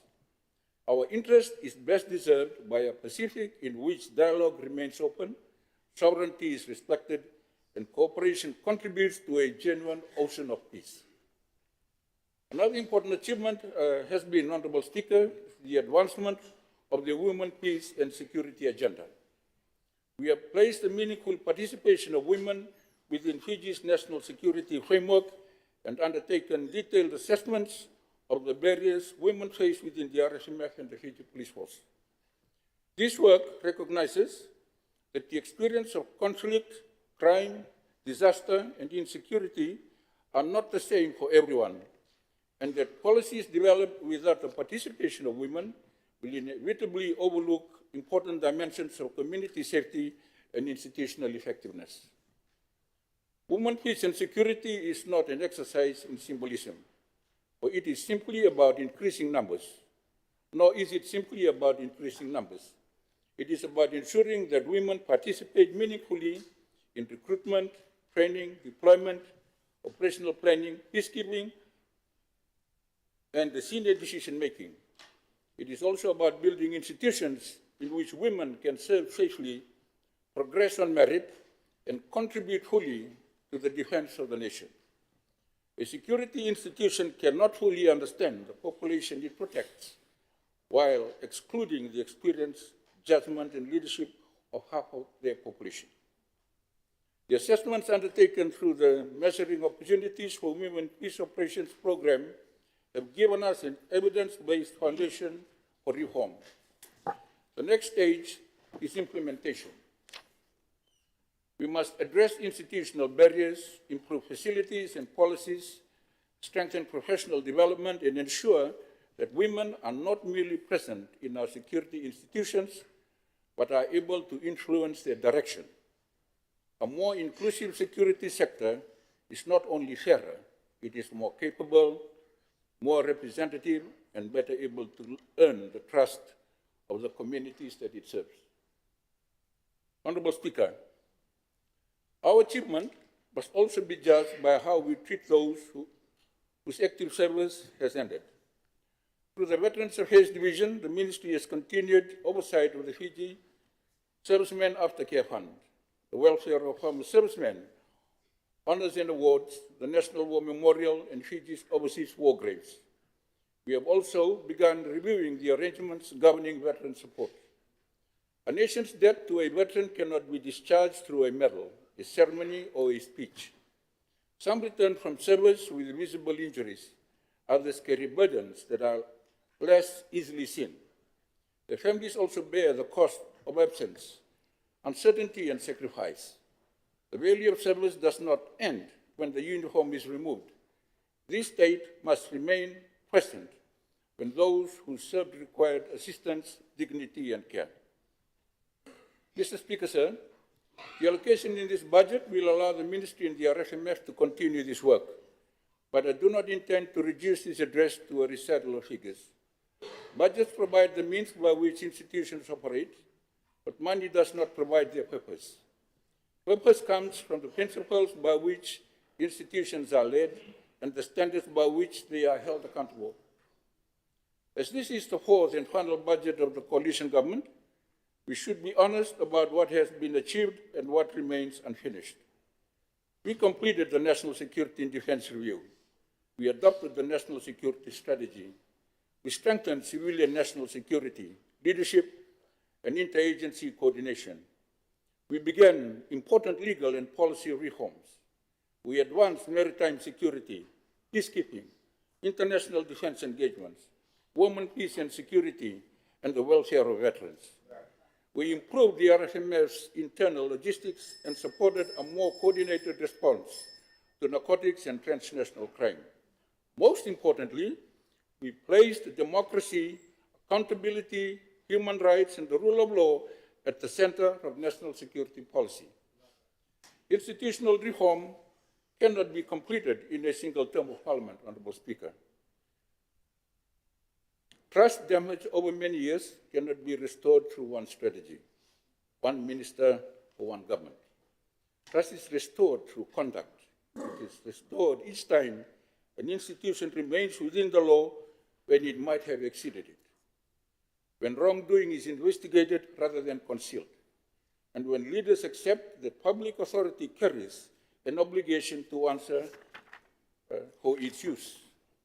Perhaps the most important achievement of this government has been to change the question Fiji asks about national security. The question can no longer be simply how much power the government possesses. The better question to ask is why that power is exercised, under whose authority it is exercised, and to whom those who exercise it are accountable.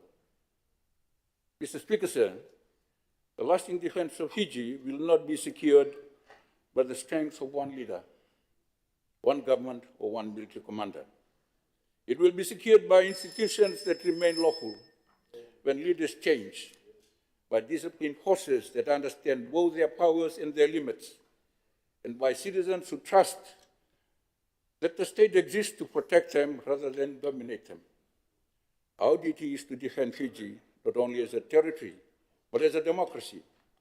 We must protect our borders, our waters, our communities, and our people from crime, disaster, and instruments of security, and external threats. We must protect the constitutional principles that ensure the instruments of security never again become instruments of insecurity. That is the deeper meaning of defense, Honorable Speaker, and it is the work of this government has just begun, and is the work that Fiji must continue. Honorable Speaker, for our serving men and women, for our peacekeepers, for the women helping reshape our security institutions, for our veterans and their families, and for every Fijian whose freedom and security depend upon strong, lawful, and accountable institutions, I support the 2026-27 national budget. And Mr. Speaker, sir, I commend this budget to Parliament. Thank you. I thank the Honourable Pierre Segudondo, the Minister for Defence and Veteran Affairs, for his contribution. I call next on the Assistant Minister in the Office of the Prime Minister, the Honourable Sekiu Satumbuna, to deliver his response. Thank you, Mr. Speaker, sir. Honourable Speaker, sir, Honourable Prime Minister, Honourable Ministers and Assistant Ministers, Honourable Leader of the Opposition, Honourable Members of the Parliament, ladies and gentlemen, and to our fellow Fijians joining us through the Parliament channel and other electronic platforms, I extend a very warm greetings to you. Isambula Binaka. Honourable Speaker, before I proceed, I wish to place on record my sincere appreciation to the Honourable Minister of Finance, the Permanent Secretary for Finance, and the head of the Budget Division, the entire budget team within the Ministry of Finance. The preparation of a national budget is one of the most demanding exercises undertaken by government each year. It requires months of consultations, rigorous analysis, careful fiscal planning, and close collaborations across the ministries and stakeholders. Their professionalism, dedication, and commitment has resulted in a budget that balances fiscal responsibility with our national development priorities. On behalf of the Office of the Prime Minister, I thank them for their exemplary services to the people of Fiji. At the outset, Mr. Speaker, I wish to respond to some of the contributions that has been made by the opposition. First one, Mr. Speaker, sir, was when they were saying that the opposition has suggested that international confidence in Fiji will be eroded. Mr. Speaker, sir, the opposition members have suggested that Fiji may face increasing reluctance from the international financing institutions to provide development financing should our public debt continue to rise. While such concerns deserve consideration, they should also be viewed within the broader context of how international development partners actually assess its countries. institutions such as the World Bank and Asian Development Bank. And other bilateral development partners do not make lending decisions solely on the size of the country's debt. They assess the governance, institutional strength, fiscal management, the debt sustainability, economic growth prospects, policy credibility, and the country's demonstrated ability to honor its financial commitments. Fiji continues to enjoy a strong partnerships with these institutions because they have every confidence in our reform agenda. They have every confidence in our institutions and confidence in our long-term development strategy. Their continued support is not an act of charity, it is an acknowledgement that Fiji remains a credible and responsible development partner committed to using concessional financing to improve infrastructure and strengthen resilience, and expand economic opportunities. The second issue that was brought up by some of the members of the opposition is economic diversification. On this point, I believe that this is a very important issue, and what distinguishes this government is that diversification is no longer viewed as an aspiration or a policy slogan. It is being translated into practical programs that create jobs, strengthen rural livelihoods, and open new opportunities. Yesterday we have heard from Honorable Kamkamida on big list the programs that we have tried to implement. Rather than just seeing them on papers, we are seeing them on the ground. We are investing in agriculture and in fisheries, manufacturing, tourism, renewable energy, blue economy, value adding, processing, micro, small and medium enterprises. We recognize that a resilient economy is one that creates opportunities across the multiple sectors, rather than relying on a single industry. Diversification is also about empowering communities to utilize their own resources more productively. It's about transforming underutilized land into productive assets, strengthen the value chains, encouraging entrepreneurship, and connecting rural producers to domestic and international trade. As I've said in a number of times in this House, Mr. Speaker, sir, this example of planting cowpea that has been also shared by Honorable Nyundamu on how we have started this industry in 2025. When January I joined a number of farmers from Burnitu, and of course with the help of an Indo-Fijian cooperative, New Valley, where we started this industry. And currently we have approximately 500 farmers that are involved in cowpea production. In Ra, of course in Ba, Singatoka area, and there is very genuine willingness for farmers when they see that the government is coming down to them and telling them this is another alternative. If you plant 1 acre of cowpea, that's roughly $10,000. If you plant cane 1 acre, that's 3,500. So farmers I went to Ba, the area, the cane fields. They will tell you that we are coming to them and sharing with them the story of diversification. And of course, this year we are targeting that the harvest will be about 1,000 tons.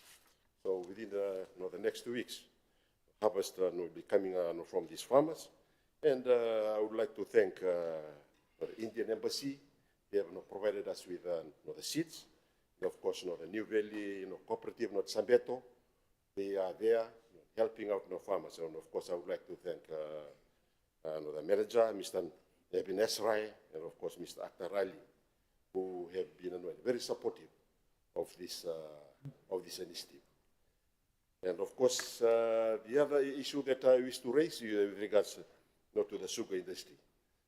As you are aware, no, most of you are aware when the Select Committee of Parliament was in the West, we faced quite a lot of the questions from the farmers. What is the future of the industry? What are we going to do?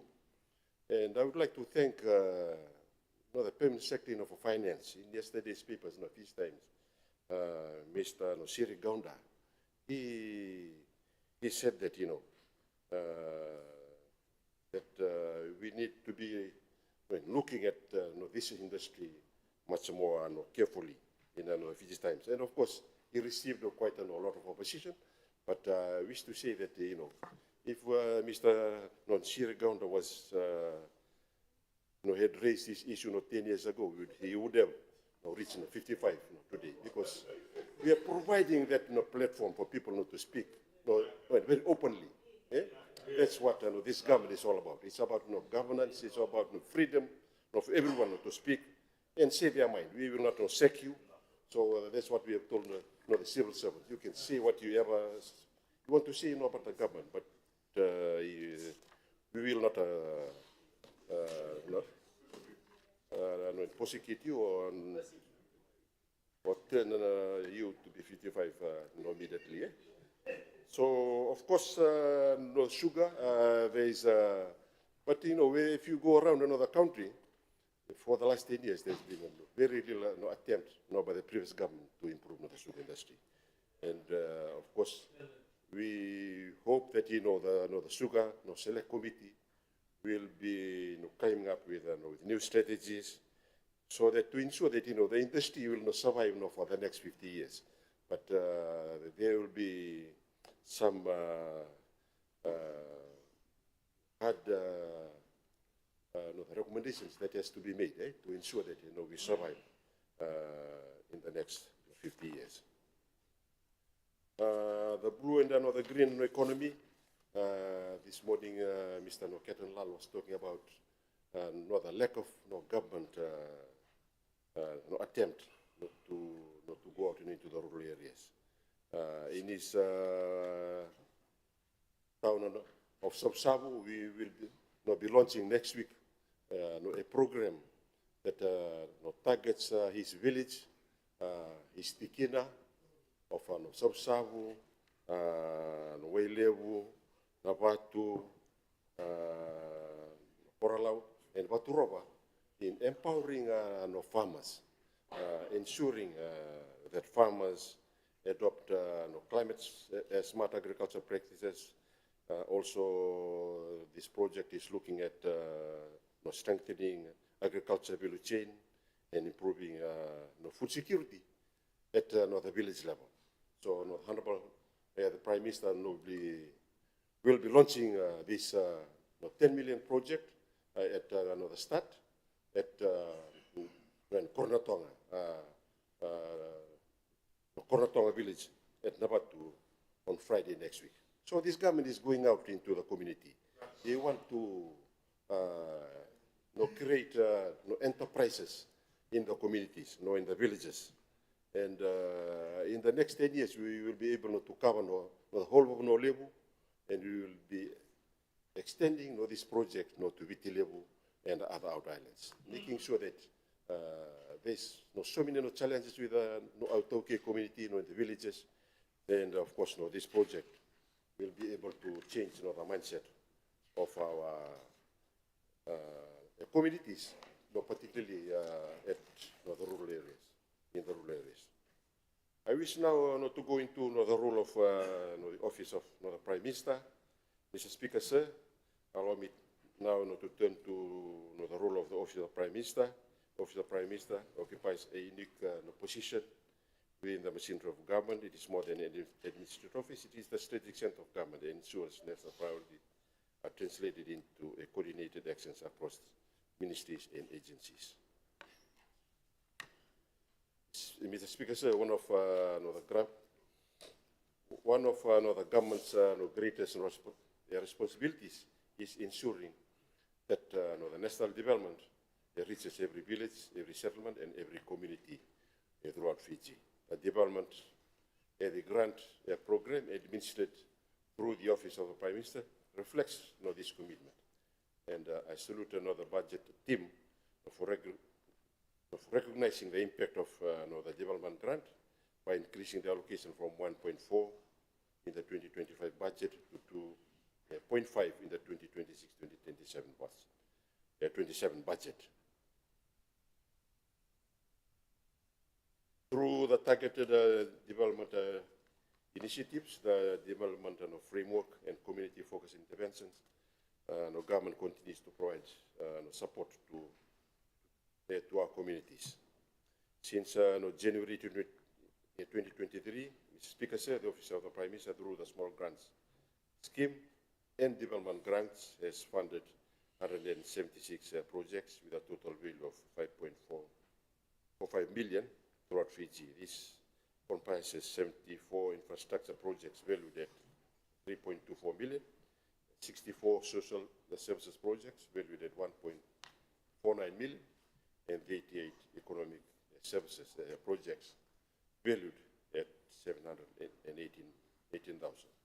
During the period to July 23, government funded 83 projects valued at 583,000. This included solar installations in Maiviti, Watulele, Teilevu, to a school dining hall in Udu Point, upgrading works in Hundawa, Wi-Fi connectivity in Wonolevu, research center development in Bau, and a boat and engine assistance for communities in Puma, Moala, and Bau. In 2023-24, Mr. Speaker, sir, government funded 87 projects valued at 1.7 billion, including the construction of a dispensary in Ovalau, education centers in Kia and Baitabo, the construction of a school hall in Rakiraki, road access projects in Levuka, Shanghai, and Cuba, school upgrades in Bundao, and the Corona Solar Boat and engine assistance for Totoya and Kambara. The Speaker said the program reached its highest level of implementation in 2025 with 57 projects valued at 2 million. Key projects include the completion of a multipurpose shed for school in Esinu, school renovations and abolition facilities at Namboro, Nambol, Mebuna, and Corvo road access and water projects in Lakempo, Korovuto, Viria, Malata, and Benga, community halls and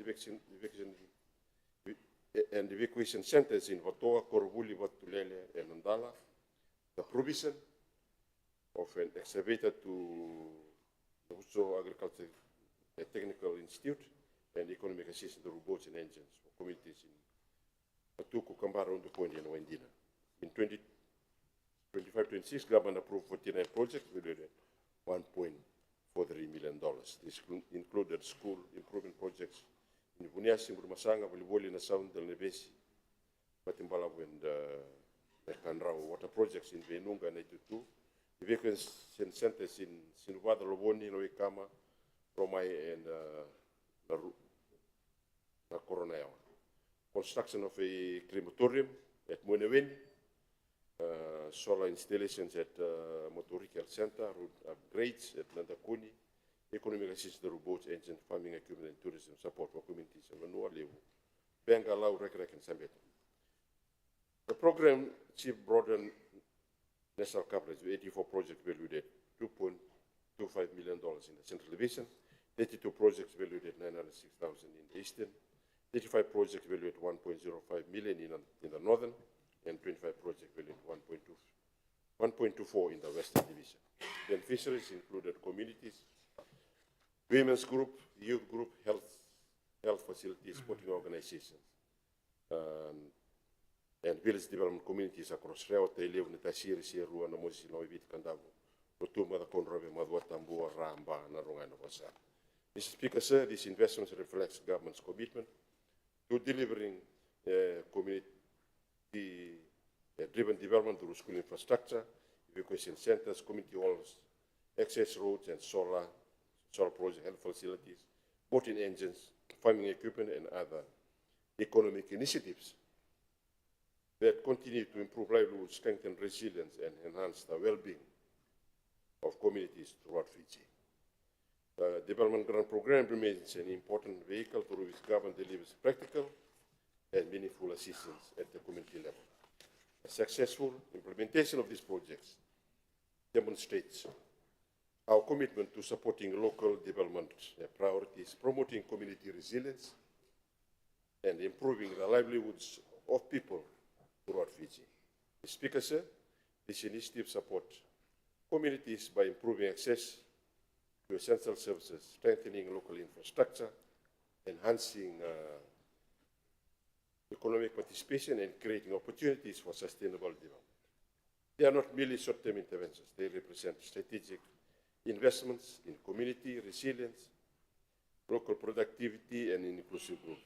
Mr. Speaker, sir, the 2027 budget appropriately strengthens the role of Office of the Prime Minister, recognizing that national development requires strong coordination between government institutions and the communities we serve. The Office, Mr. Speaker, sir, must continue to access the bridge between national policy and community realities, ensuring that the government, their priorities are understood, implemented, and experienced by ordinary Fijians. Mr. Speaker, sir, with these remarks, I reaffirm my full support to the 26 to 2027 national budget. Thank the Honourable Secretary Thambuna, the Assistant Minister in the Office of the Prime Minister, for his contribution. I now invite the Honourable Albik Maharaj to deliver his response to the motion.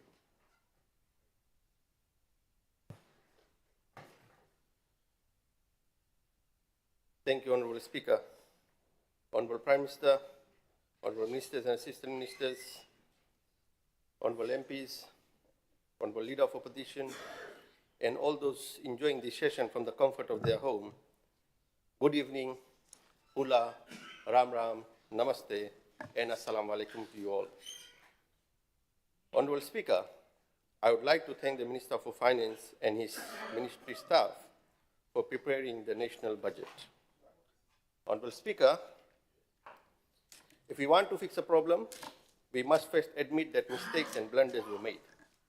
The coalition government continuously blames the previous administration for every mistake. But, Honourable Speaker, facts and numbers do not lie. Honourable Speaker, while I thank the Honourable Minister for Finance for taking an initial step towards stabilizing the economy, this budget offers no real economic solutions. Instead, it continues a cycle of handouts. I do not entirely blame the Minister, as he inherited 2 billion worth of public handouts and a debt increase of over 3 billion in just last 3 years. Honourable Speaker, the rising cost of running the government has pushed our nation to the brink, leaving our economy unsustainable and on the verge of collapse. Honourable Speaker, this government refuses to accept that this mess was not created by Bainimarama or Fiji First government. It is entirely their own doing over the past 3 years. We now have no remaining physical space because the administration is trying to run a modern-day economy using the outdated policies of 1980s and 1990s that no longer apply today. Honourable Speaker, the government is in a chaos, the coalition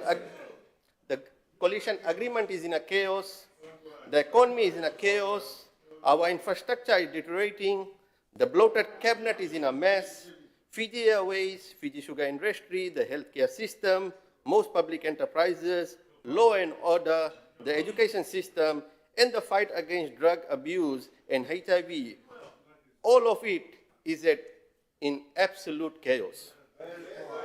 Honourable Speaker, civil servants were given 3% pay rise, but they have decreased 2% FNPF contribution this year.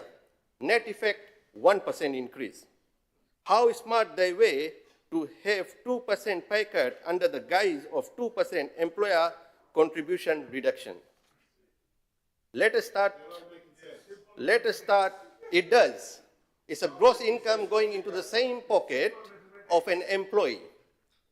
Because government is the employer, in order to reduce their expense, they have reduced the 2% contribution to the employer, though it was not going to his bank, but it was going in his FNPF contribution. I'm coming to you, don't worry. Now let us start with Fiji Airways. Their airline is attempting to use fuel crisis to hide strategic blunders, particularly regarding the unprofitable flight routes. Poor commercial decisions have led to massive failures. The 2 new A350 aircraft should have been routed to Chicago rather than Dallas. A Chicago route would have provided superior connectivity to Europe. Furthermore, the next destination should have been Chennai in India to lower the travel costs for the citizens seeking medical treatment and to provide a better access to the Asian region. This failure, yes, definitely commercial decision. This failure is what happens when you appoint unsuccessful political candidates to board where they have absolutely no expertise. We need right people in the right position. It is a laughable matter, Honorable Speaker, to have individuals with no business background sitting on the boards that manages millions of dollars. Fiji Airways also blundered by deviating from its core business to enter hotel industry. The airline's core business is to fly planes, not to enter into a joint venture with BSP to develop and run Sofitel Resort, and move that severely drained their cash flow. A 495 million previous government guarantee loan would have not run out if such pathetic decision had been avoided. Now the tourism industry is being forced to bail out Fiji Airways. Yeah, have multiple and then ask another industry to pay for the blunder you have made. Despite having nothing to do with the... One moment. I will not have this anymore, right? You do not interject directly to the person who is speaking. Thank you. Right, carry on. Thank you, Honorable Speaker. Let me start again. Now the tourism industry is being forced to bail out Fiji Airways despite having nothing to do with the mismanagement and management failures. Imposing a 5% tax on hotel and resort is entirely wrong and should be reversed. This government treats tourism industry like a goose that lays a golden egg every day, dividing it suddenly to lay 2 eggs when it is simply impossible. Stop hating the successful industry to cover up the mistake of another entity. The government must fix the blunders made by its own appointed directors. The administration is managing Fiji's economy exactly how National Bank of Fiji was managed back in 1990s, which ultimately led to the bank's collapse. If the government continues on this path, they will collapse the entire Fijian economy. In the 90s, the government mistakenly believed that NBF money belongs to them to spend as they please. Today, they are treating taxpayers' money the same exact way. Although the finance minister is trying hard to keep the economy afloat, he has no physical space left. While the revenue has increased, loan and government operating expense are rising at an alarming rate. Every government makes mistakes, but the real question is whether we are willing to admit them. We can only correct our errors if we acknowledge them, which this government refuses to do. Typical example would include fuel crisis, fuel subsidies, and the rising cost of goods, services, cartridge, and fares. Honorable Speaker, I would like to ask a simple question. When we could have actually stopped this fuel crisis affecting other industries in Fiji, if we would have just subsidized the 3 companies importing the fuel at source, rather than going out and giving subsidy here and there. If we would have reduced or subsidized the cost of the fuel coming into the country with these 3 fuel companies, the fuel cost at the service station would have not gone up. And that actually would have happened, other things accumulated would not have taken place, the prices of goods, services, cartridge would not have increased. But this government actually thought that this crisis is just like another cyclone which will be defined in one particular place and will not have the replicating effect. Unfortunately, they failed in that as well, Honorable Speaker. Honorable Speaker, I would like to quote a lesson from the Mahabharata. When Pitama Bhishma lay on the bed of arrows, he reflected on his past sins. He was reminded by Lord Krishna his sin was to remain silent during the humiliation of Draupadi in the royal court, her daughter-in-law. Silence in the face of wrongdoing is itself a sin. The reason I have quoted this, Honorable Speaker, I asked why Sanatan Sabha of Fiji has opted to remain silent on the matter of Tuatua Cemetery. Our Hindu right is being suppressed, and not a single statement by Sanatan Sabha of Fiji, being the custodians of Hindus and Hinduism and its culture and practice, Honorable Speaker. Honorable Speaker, I previously asked the Honorable Prime Minister if his minister was suppressing the religious right by building the Tuatua Cemetery crematorium. And I'm still waiting for an answer from Honorable PM, Honorable Speaker. Honorable member, I think if you continue, I'll send you out. That's the last warning I'm telling you. Right, carry on. Don't disturb. Thank you, Honorable Speaker, sir. I previously asked the Honorable Prime Minister if his minister was suppressing the religious right by building the Tuatua Cemetery crematorium, and I'm still waiting for an answer for that. The furnace was built facing the wrong direction. For thousands of years, Hindus' tradition dictates that the deceased person heads points towards north or south, not east or west. Honorable Speaker, it's a government-funded project. Government-funded project for the public. Honorable Speaker, the North Indians, the body face towards north because the shift gun are placed in north. For the South Indian is pointing south because the yamlok is in south. We have been practicing this for more than 12,000 years, Honorable Speaker. The issue doesn't arise. We have furnace in Raralevu, Nakasi, Vatuanga. Because it's facing north and south, you can always interchange. But if it is facing east and west, and the opening is this much, how can you expect the body to go inside when the opening is just around 2 feet? Honorable Speaker, these are sacred final, it's a laughing matter for you. These are sacred final rights and matter of fundamental respect for the deceased. It won't take much to realign the fairness, Honorable Prime Minister. I have evidence, Honorable Speaker, and witness showing that minister threatened the Hindu institution, Vanwalevu Sanatan Sabha, warning them that if the community opposed the project, they would lose their government grants. Unlike Sanatan Sabha of Fiji, the president of Vanwalevu Sanatan, Mr. Vinesh Rai, raised this issue, and our religious leaders were humiliated by the minister sitting right here, telling them that he is an idiot. When somebody is trying to protect our right, Honorable Speaker. What is the relevance of all of this? You're supposed to be discussing the budget that was delivered by the minister a week ago.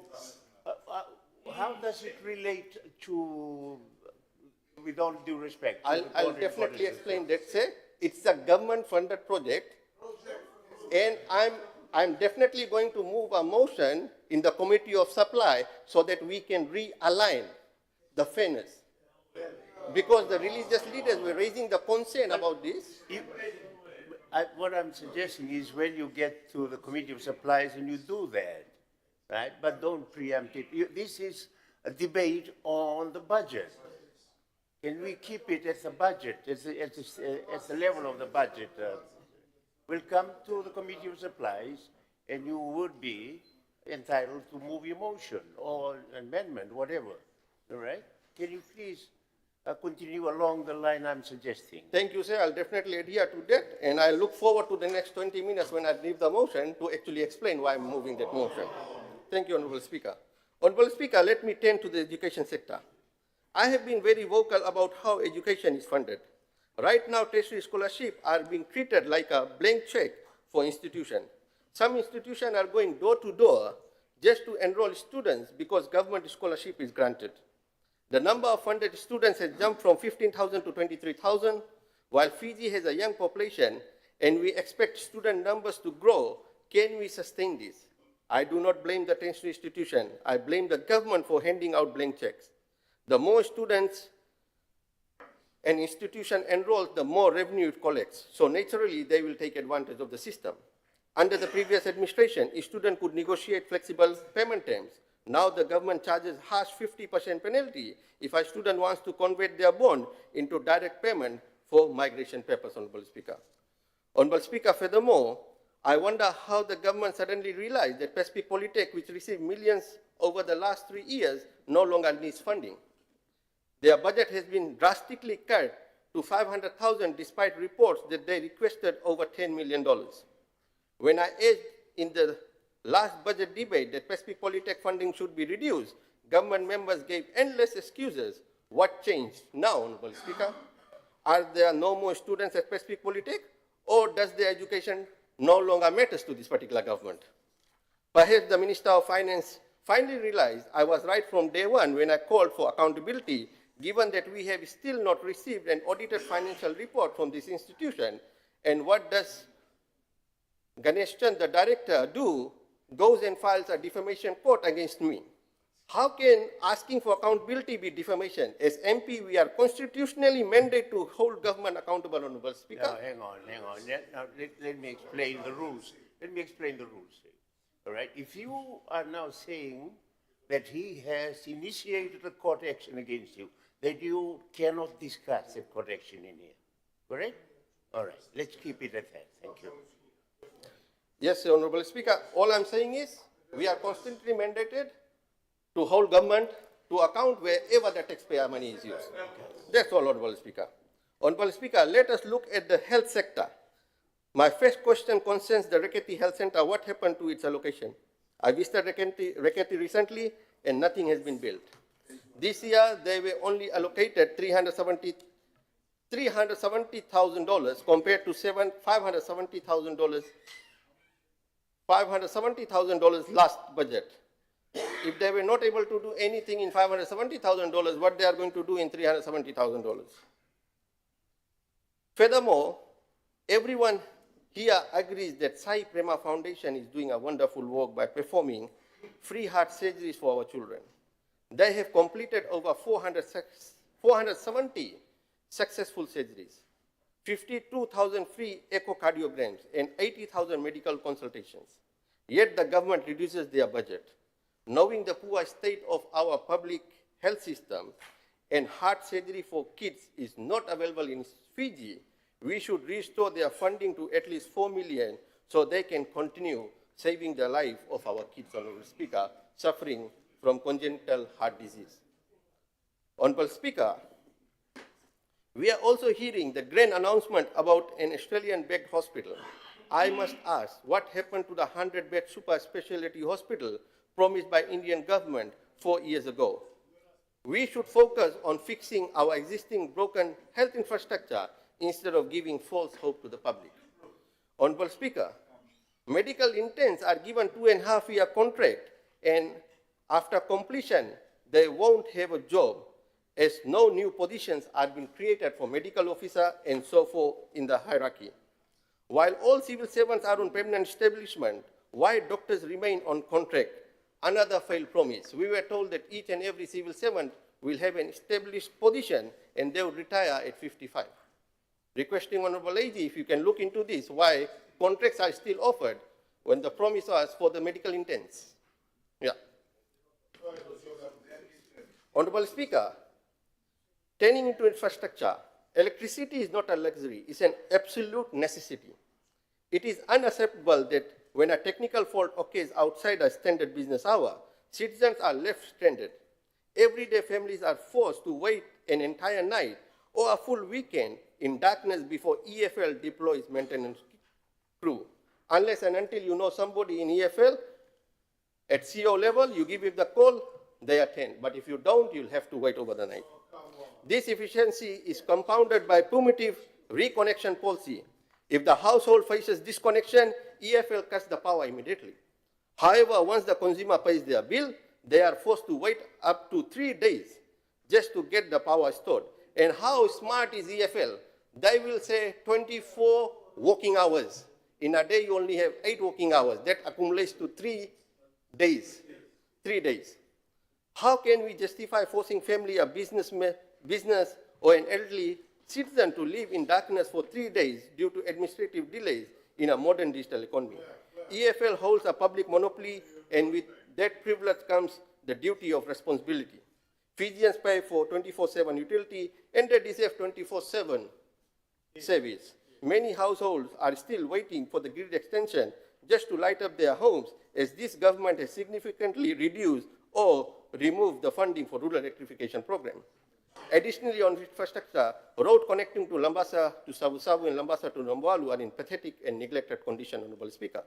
Just to see the condition of the junction in Lambasa town, right in front of Matwata House, it has been neglected for months. We must address this and fix our road. Mr. Speaker, I must direct the attention of the House to a highly volatile and avoidable crisis unfolding in Lambasa town, caused by an administrative blunder by Lambasa Town Council. The council unwisely allowed farmers to set up market stalls directly inside the main taxi stand.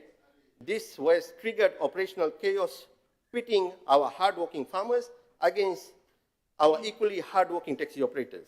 The Lambasa taxi stand was already heavily congested, struggling with accommodate 185 legally permitted taxis that pay base fee for 35 bases to operate there. By placing market stalls in this exact space, the council has suffocated a vital transport hub. Honorable Speaker, taxis now have nowhere to safely park or queue, while the LTA and police aggressively fine legal operators for minor issues. Illegal operators right in front of them face no penalty at all. Officials simply turn a blind eye. This is not just a story of Lambasa, but all over Fiji, whereby if a taxi operator is found parking on the parking meter, he is fined. But if a party is parked on the taxi base, they are not fined. The ultimate irony occurs on Saturday, Honorable Speaker, when the busiest day of the week, the Lambasa Town Council charges market vendors a stall fee to occupy the exact parking bay that taxi operators have already paid for via their taxi base fee. The council is double charging for the exact same space, collecting revenue from both sides while completely locking the taxi operators. No one denies that our farmers need a proper space to sell crops. They are the backbones of our rural economy, but solving the vendor space shortage by destroying a public transport terminal is short-sighted governance. Furthermore, these stalls are set up right over the drains. Imagine what these vendors endure during the rainy season. They deserve better, and we need to correct this as soon as possible, Honorable Speaker. We have been promised a bypass road in Lambasa for the past 3 years, yet there is still no budget allocated for it. Honorable Speaker, it seems the government believes they can borrow without accountability, assuming lending agencies like ADB, IMF, and World Bank will lend indefinitely. Very soon, this institution will tell Fiji that we can no longer repay, and they will stop lending. What will happen then? This budget does not explain how government plans to increase revenue. Instead, it sets economically on a direct path of collapse. Historically, there are 3 types of budget, Honorable Speaker. 1, surplus budget, where revenue exceeds expenditure. 2, growth-oriented deficit budget, where you borrow money specifically to build long-term infrastructure. 3, a crisis budget, where you take out new loans just to pay off existing loan and to cover your operating costs. The government has created such a mess over the last 3 years that they have delivered the largest deficit budget of our history, requiring a massive 1.4 billion in new borrowing. This will push our total national budget debt to around 13.5 billion by the end of new financial year, Honorable Speaker, thus presenting a crisis budget. Honorable Speaker, finally, I must say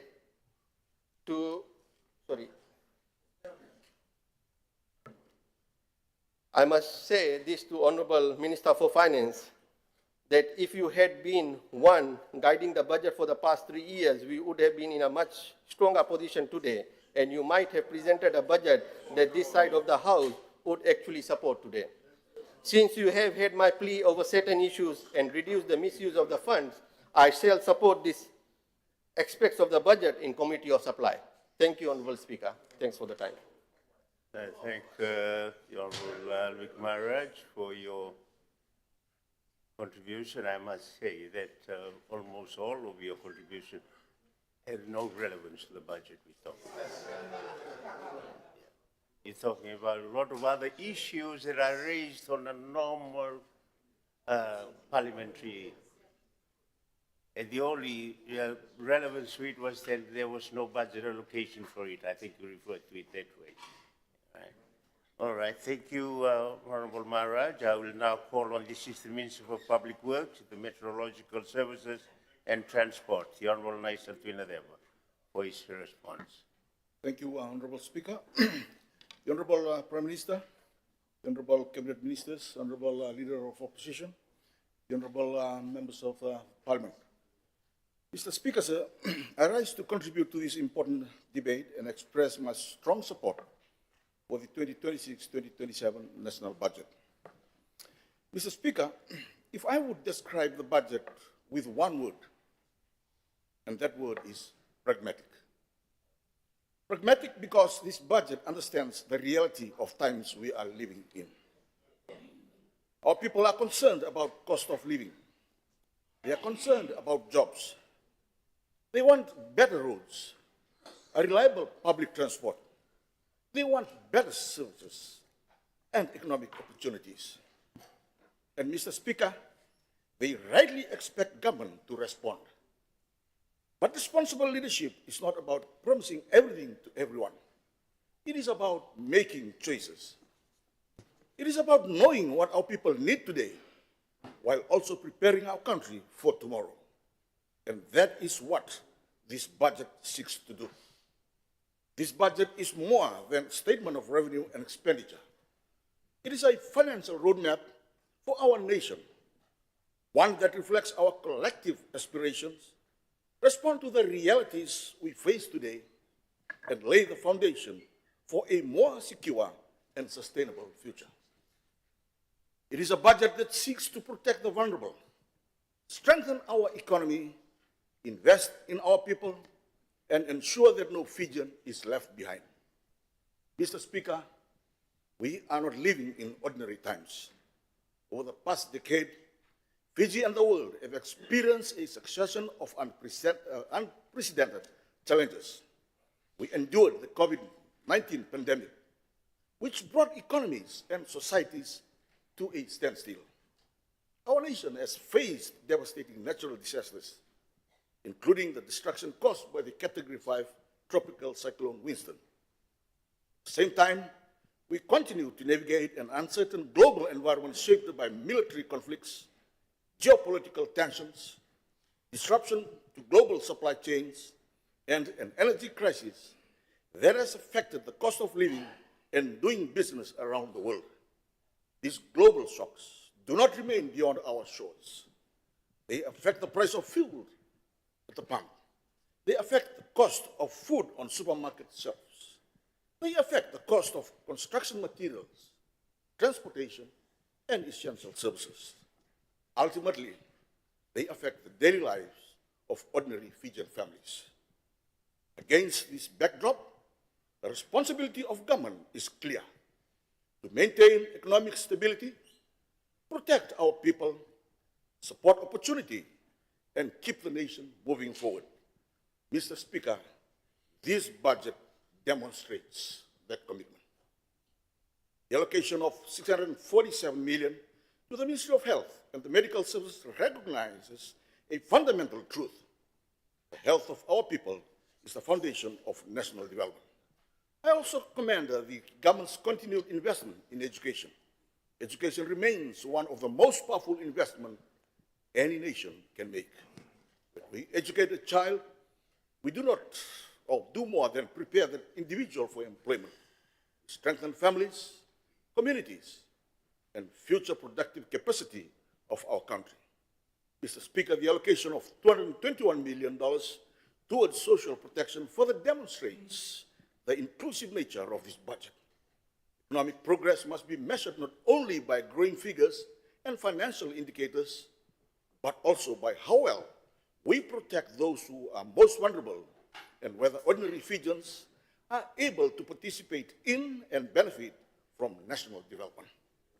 Mr. Speaker, one of the most forward-looking initiatives in this budget is the proposed establishment of a sovereign wealth fund. This represents an important shift in how we think about national wealth. Sovereign wealth fund is not only simply about managing money today, it is about building and preserving the national wealth for tomorrow. It asks us to look beyond the immediate political and economic cycle and consider what assets and opportunities we will leave for our children and grandchildren. I also commend the government, its government's intention to review the religious and moral enhancement initiatives and identify practical ways of strengthening values across in our society. Mr. Speaker, economic development alone cannot solve every challenge confronting our nation. The Bible emphasizes that nations through security and salvation cannot rely on economic power or military might alone. True strength is found on righteousness, justice, and dependence on God.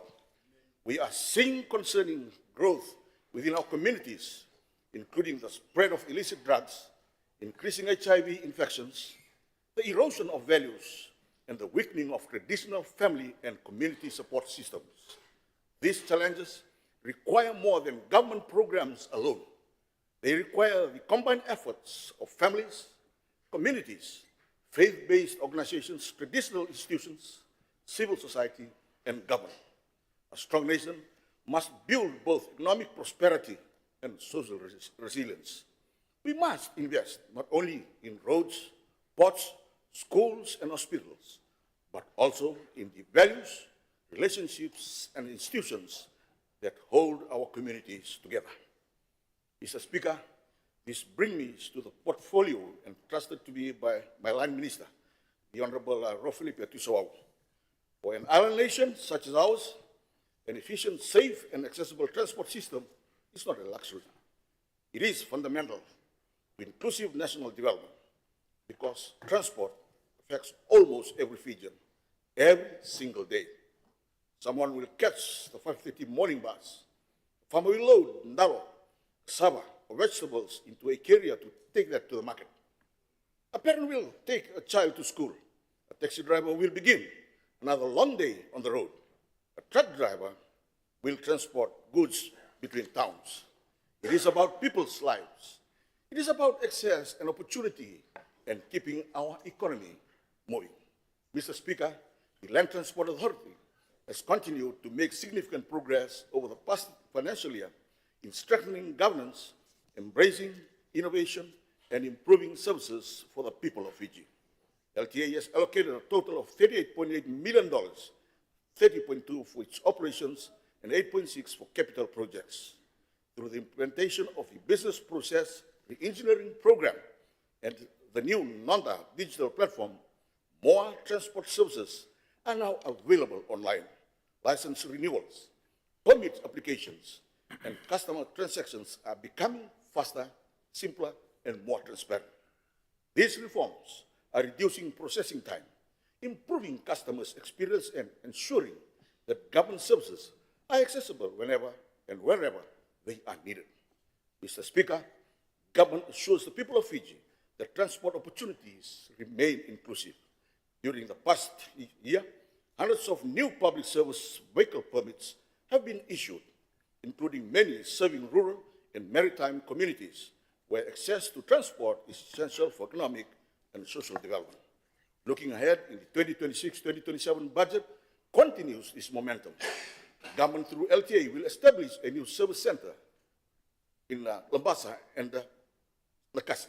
LTA will also continue to work on fully automated vehicle inspection lanes, expand automatic number plate recognition technology, and strengthen heavy vehicle compliance, and continue implementing long-term public transport reforms through the Greater Suva public transport study.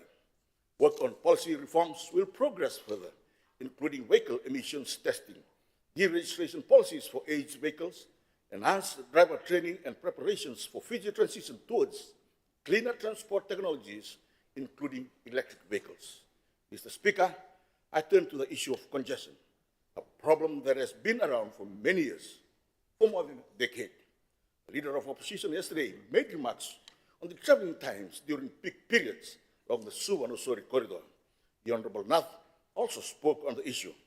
The truth is, sometimes back, the traveling time between Suwa-Nusori corridor during the usual traffic slots, which is between 6 a.m. 8 a.m., ranges from 40 minutes to 1 hour 30 minutes along the Princess Road, and for the Ratumara Kings Road, it's about 40 minutes to 2 hours 30 minutes, and that depending on the departure time and the location. Today, government through a special task force comprising of LTA, FRA, police, and the Ministry of Transport has reduced traveling time from 30 minutes to 1 hour along the Ratu Mara Kings Road and 20 to 40 minutes along the Princess Road. The choke point and bottleneck problem causing severe backsurge along Princess Road, Culture Road, Daniva Road, and Cunningham Road has been reduced significantly. In the afternoon, due to staggered school and work knock-off hours, the traveling time ranges from 20 minutes to 1 hour. The Honorable Minister for Public Works, Meteorological Services and Transport, on few occasions in this August House, spoke on the expansion of or the reorientation of roads and bridges, such as Korivia Bypass, the Ratundobi Road, the Fletcher Road, the Princess Road, the Queens Highway linking towns, the Tamabuiwai Bridge, the Lamy Bridge, and few others as part of government measures to address traffic congestions. The Ministry will continue to monitor congestion level and is prepared to employ other counter-congestion strategies when situation arises. Last year, government has strengthened the enforcement through the deployment of portable speed cameras across the country, the implementation of the P1 and the P2 provisional driver licensing systems, and increased regulatory oversight and extensive public education campaign. The Department of Transport in the 2026-2027 budget provides $3.6 million to sustain and strengthen Fiji's maritime transport services, ensuring reliable, safe, and equitable connectivity for maritime communities across the country. This allocation reflects government's continued commitment to supporting the unique transport needs for our maritime population and strengthening the resilience of the Fiji Maritime Network. Of this amount, $3.3 million is allocated to the shipping franchise scheme to maintain its essential shipping services on uneconomical routes, ensuring that remote maritime island communities continue to receive regular and dependable transport services. A further $200,000 is provided for the freight subsidy scheme, which helps reduce the cost of transporting essential goods, construction materials, and development supplies to maritime areas. In addition, a $100,000 is allocated to the roving franchise scheme to provide flexible shipping support during emergencies, service disruptions, and other foreseen circumstances, thereby ensuring continuity of service when it needed most. Mr. Speaker, we are an island nation. Our people in Lau, Lamabiti, Kandavu, Rotuma, and Honolulu matter too. Our maritime communities are part of our national economy and future. Ferries, maritime vessels are connectors to market, education, healthcare, family, and to government services. We must therefore continue working towards maritime transport services and infrastructure that are safe, reliable, and responsive to the needs of our island communities. That responsibility rests with the Maritime Safety Authority of Fiji. Government recognizes that maritime safety cannot be compromised. That is why government has allocated $8.1 million as an operating grant and $1.2 million as capital grant to the Maritime Safety Authority of Fiji for the 2026-2027 financial year. This funding supports the specialized workforce responsible for inspecting vessels, certifying seafarers, investigating marine incidents, enforcing marine legislations, and ensuring Fiji continues to meet its international maritime obligations. I am particularly pleased that this budget provides funding to rehabilitate 4 critical navigational lighthouses located at Endua Island, Makuluba Inlet, Lavuna Point, and Cape Washington. These lighthouses continue to guide vessels through Fiji waters and remain essential to protecting lives, safeguarding cargo, and preserving our maritime environment. Mr. Speaker, sir, the Maritime Safety Authority of Fiji has delivered significant results across its strategic priorities during the 2025-2026 financial year. MSF strengthened maritime safety and compliance through comprehensive vessel inspections, targeted enforcement actions, and safe movement of over 2.4 million passengers, 1.5 million tons of cargoes, and the issuance of 18,854 vessel clearance, ensuring the continued safety of Fiji Maritime Transport Network. MCF enhanced service efficiency by processing 1,252 ship registration applications, certifying 2,861 seafarers, and training 1,430 boat masters, licensed participants, and advancing the digitalization of licensing and certification services, which will significantly improve customer service and regulatory efficiency.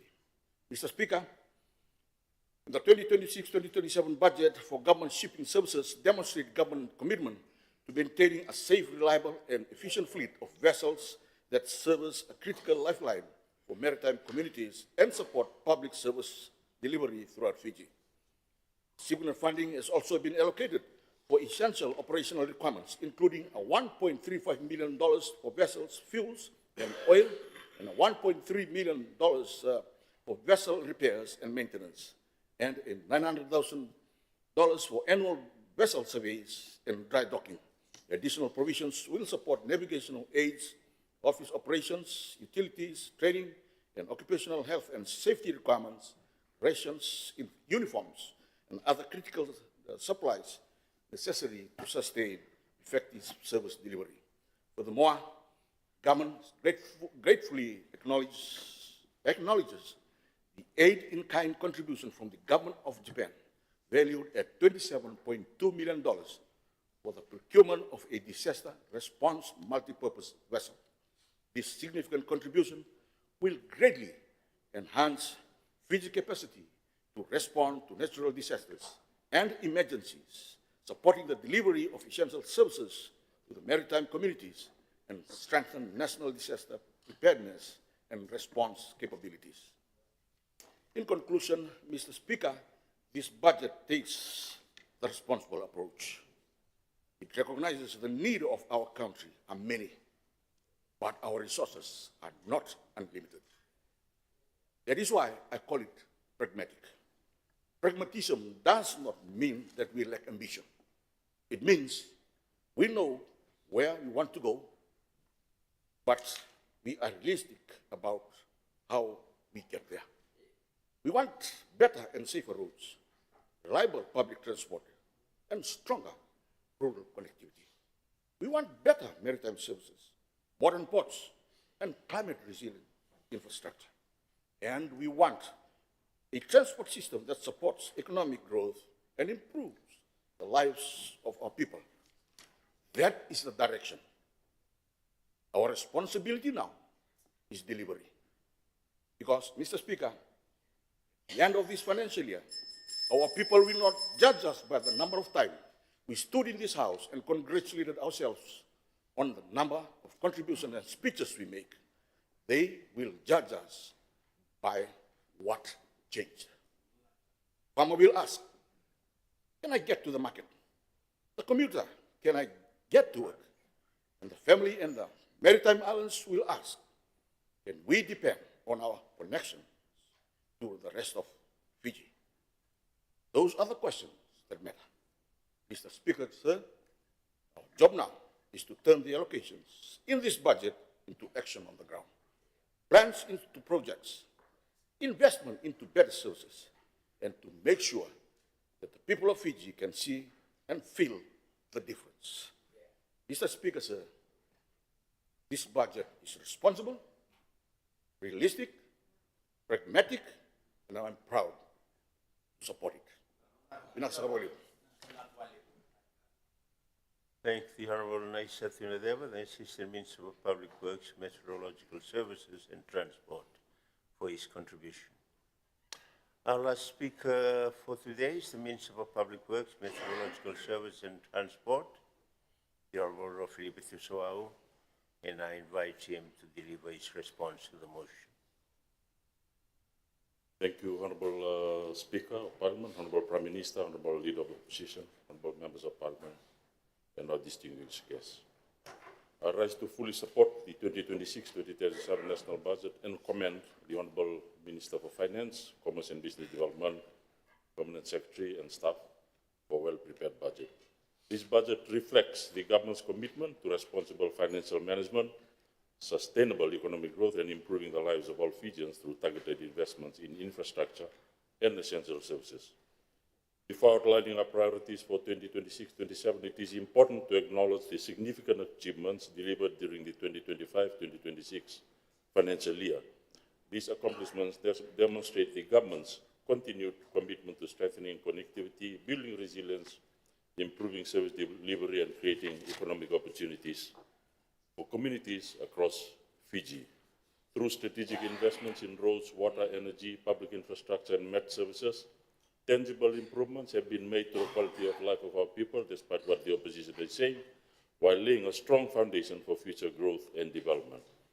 In the 2026-27 budget, the ministry has allocated a sum of 820.8 million, comprising 282.3 million for operating expenditure and 538.5 million for capital expenditure. From this total budget, 112 million is allocated for the respective departments within the ministry, 291 million for Water Authority of Fiji, 370 million for Fiji Roads Authority, 39 million for Land Transport Authority, and 9 million for Maritime Authority of Fiji. This significant level of investment clearly demonstrates the coalition government's commitment to strengthening critical infrastructure that supports economic growth, national development, and improving service delivery. In terms of the roads, before I outline the Fiji Roads Authority's plans and budget priorities for 2026-27 financial year, I wish to highlight some significant achievements delivered during the 25-26 financial year, despite the unprecedented challenges arising from adverse weather conditions, emergency response requirements, aging infrastructure, fuel emergency. The Fiji Roads Authority continued to deliver critical infrastructure projects that strengthen national connectivity, improve safety, and supported economic development. The authority managed an overall infrastructure budget of 329 million, achieving 89% utilization rate by June 2026. This reflects the FRA's commitment to effective planning, strong project execution, and responsible management. Major achievement was the successful implementation of the maintenance and renewals program for roads, bridges, and jetties, which was allocated 279 million, achieved 112% utilization. Through this program, critical maintenance and rehabilitation works were carried out across Fiji, ensuring that our transport assets remain safe, functional, and resilient. Significant progress was made in bridge renewal and rehabilitation projects across the country.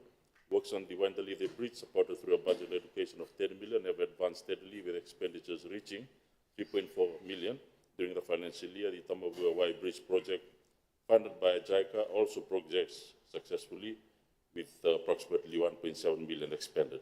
In Tabuini, construction continued on Balili, Sungulu 1, 2, and 3 bridges, with expenditures reaching 3.3 million against a total budget of 7.8 million. Additional funding has been secured to complete Narele and Nagai bridges during the upcoming financial year.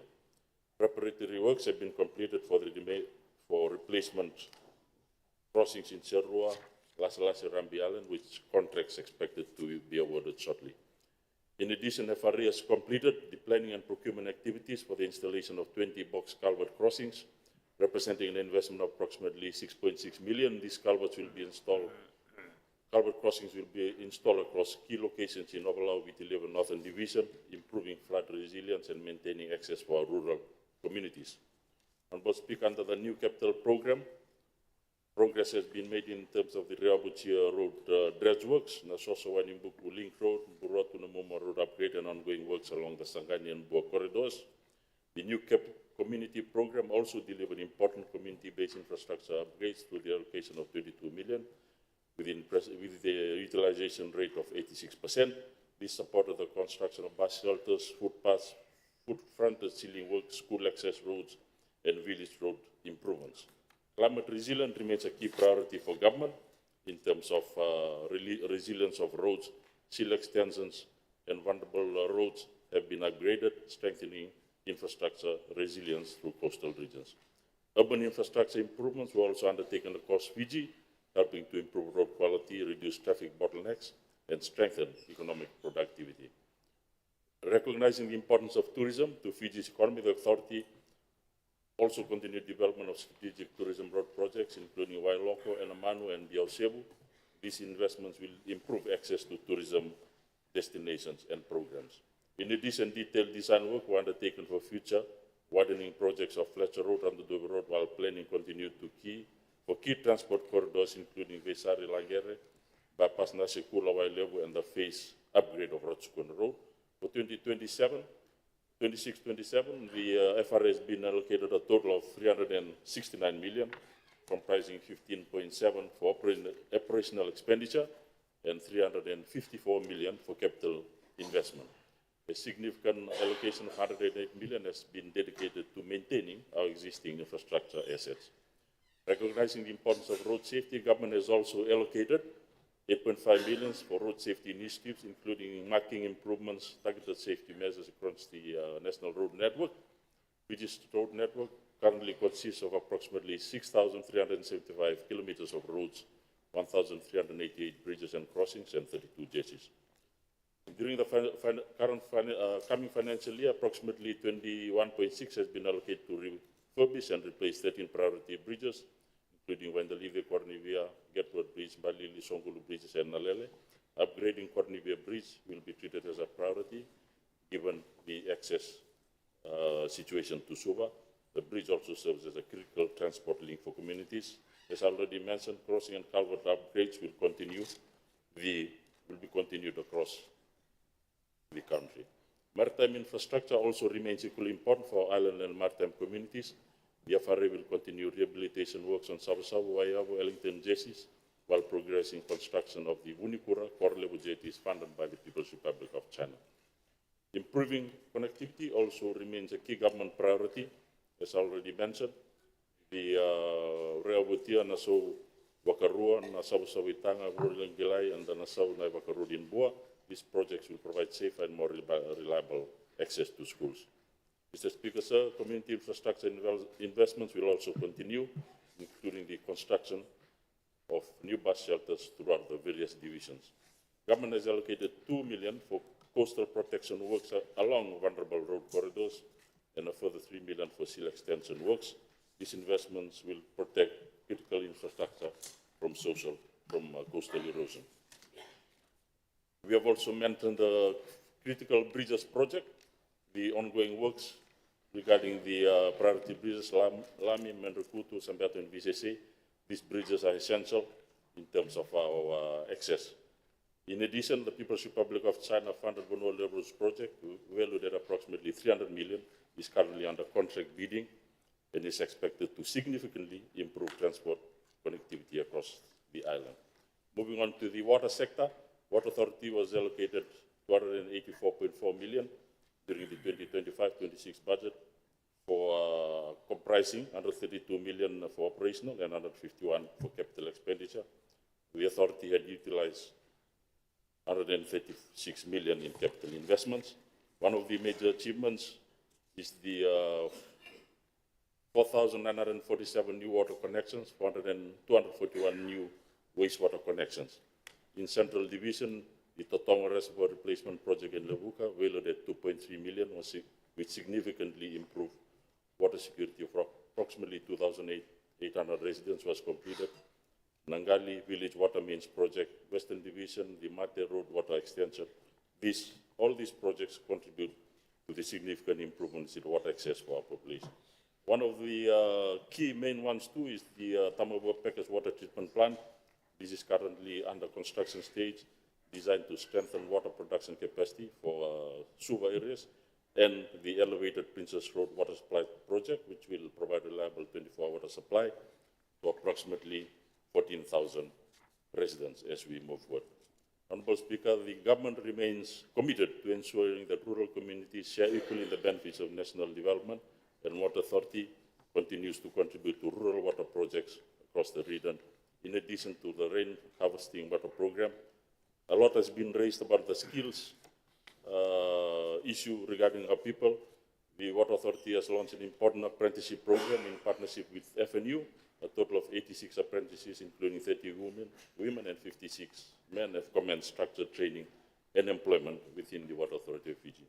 Honorable Speaker, building on these achievements, the coalition government has allocated a total of 291 million to the Water Authority of Fiji for the 26-27 financial year. Allocation comprises 132 million in operational and 157 million in capital expenditure. Largest share of capital funding is allocated to the water program, which receives 81.3 million. This funding will support the upgrading of treatment plants, water sources, pipelines, and distribution networks. One of the key projects in the Central Division, as I've already mentioned, is the Suva water mains upgrade, valued at 18 million, which will strengthen water security for approximately 15,000 Fijians. The government has also allocated 2 million for design works associated with the Rawa River Water Supply Scheme, Stage 2, which will eventually double the treatment capacity of the Viria Water Treatment Plant and benefit approximately 160,000 residents in the Suva Nosori corridor. Government has also allocated 3 million for the critical river crossing program, designed to protect vital water infrastructure from flood damage and improve service reliability. In the Northern Division, investments in new reservoirs, trunk mains, and water supply improvements will support future population growth. Reducing non-revenue water, as we have already alluded to in the House, remains a key priority. 2.7 million has been allocated to leak detection, pressure management, and network improvements. In addition, 15.6 million has been allocated to the wastewater program, an increase of 3.3 million over the previous year. A major component of this investment is the Denarau Island Infrastructure Upgrade Program, allocated 6 million. Honorable Speaker, the government remains committed to supporting rural communities. $10 million has been allocated under the Rural Water Program, working closely with the Ministry of Lands Program on boreholes development to spread the benefits of water access across our rural communities. And 8 million has been allocated under the emergency program. Honorable Speaker, the operational budget, as already mentioned, 132 million. It provides for repairs and maintenance, fuel, treatment of chemicals, and very important in terms of our employees. As you can see, they work through day and night and also through rain, sun and rain. Before I move on, I think it's very important at this stage to correct some of the misinformation which had been shared to us by the opposition. One of the major misinformation which is being spread, not only here, but also through the public, through the media, is about the debt situation. The debt situation, I'm not sure whether they read the budget documents on it. For example, if you go to charges on account and public debt, overseas loans, interest payments, if you look at that, there's a list of approximately 68 projects there, 68 loans. And the majority of this was before we came in. And not only that, these are ongoing projects. At least 50 out of the 68 listed were from the last government or initiated by them, and approximately 16 under the coalition government. Some of these ongoing projects, as already mentioned. And the opposition needs to stop misleading Fiji about debt. Stop misleading Fiji about debt. Not only the opposition, but also all the parties who have been registered, who are not in this house. They continue to mislead the nation about that. And the other thing about that, I mean, when you talk about that, it's funding development. That's what needs to be clear. It's funding development. As we move on, please read the budget document properly. And the other one, they continue to mislead the people of Fiji about this coalition government as being the worst government in terms of debt and financial management. Let me just say this. I mean, it's in here. If you, number one, debt under Bainimarama rule rose from 2.8 billion in 2006 to 9.7 billion in 2022, an increase of 6.9 billion. Right? So, if you break that down from 2014 to 2022, during the Fiji First, maybe you do want to dissociate yourself from the 2006, 2014 to 22, 4.08 billion to 9.7 billion, an increase of 5.62 billion debt. Yeah? And for the coalition government, under the coalition, 9.7 billion to 12.5 billion, increase of 2.8 billion. So it's nothing extraordinary, like you putting it up to be. Come on. You know, you're going on about dramatic language, the economy is collapsing, and all sorts of things. The finances are in chaos. No. I mean, just read that and you can see. And if you look at table 15, record revenues have been collected under this government. Record revenues from 2023 to 2027. You know, it ranged from 3.6 billion, 24, 25, 4.4 billion, while under the previous government, they never reached that in terms of revenue collection. So those are, you know, those are record revenues under the coalition government. And under Fiji First, the mediocre revenues and record net deficit. They had a record net deficit compared to the last 3 years of the coalition. Fiji First in 2021, they had a 1.047 billion deficit. 21-22, 1.22 billion compared to the coalition government 23-27, 1.045 billion deficit, which is less. Yes, I know, but the Honorable Alvin Maharaj is saying that under this government, the Fiji experienced the worst deficit, which is just factually incorrect. It's just misleading, you know. And debt, if you look at the debt as a percentage of GDP, 2006, it was 53.8% to 2022, 91.8%. 53.8% to 91.8%. A record debt as a percentage of, while 2026, the coalition government has reduced that to 82%. Right? And also, if you look at the total principal loan repayment, the highest ever was Fiji First government. 674 million in 2021-2022, while in 2026-27, under the coalition government, it reduced to 436 million, a reduction of 238 million, which all points to prudent financial management. You know, it's not irresponsible, it's not chaos, but it's prudent financial management. And just going back to some of the issues raised by the opposition, Honorable Premila Kumar is criticizing the writing off of student debt. So you are suggesting that we bring back the student debt and running after all these students to pay their debt. Is that what you want? I mean, that is totally anti-student, you know. And the students need to know about that you will chase them to pay their debt. And she also raised about court case costs. The budget covers court case costs. Of course, we have to cover it because a lot of those court cases originated from your time. From your time. For example, one of the MSF cases, they have been asked to pay, I don't know, maybe close to $500,000. It's from the Fiji First government time. And Fiji Roads Authority, there's another one there, approximately 27 million. It originates from your time. So we have to budget for your mistakes. Yeah? So that's and Honorable Sanjay Kipal wants the VAT removed. I mean, if you remove that, this is just totally financially nonsensical. How will you raise revenue? Come on. So we need to talk sense here, and Honorable Rinesh Sharma is not here. He stated USP students are eating noodles and biscuit. They're eating noodles and biscuit. One of the main reasons for that was because the USP dining hall was closed by who? And under which government? During the Fiji First, under the Vice Chancellor appointed by you guys.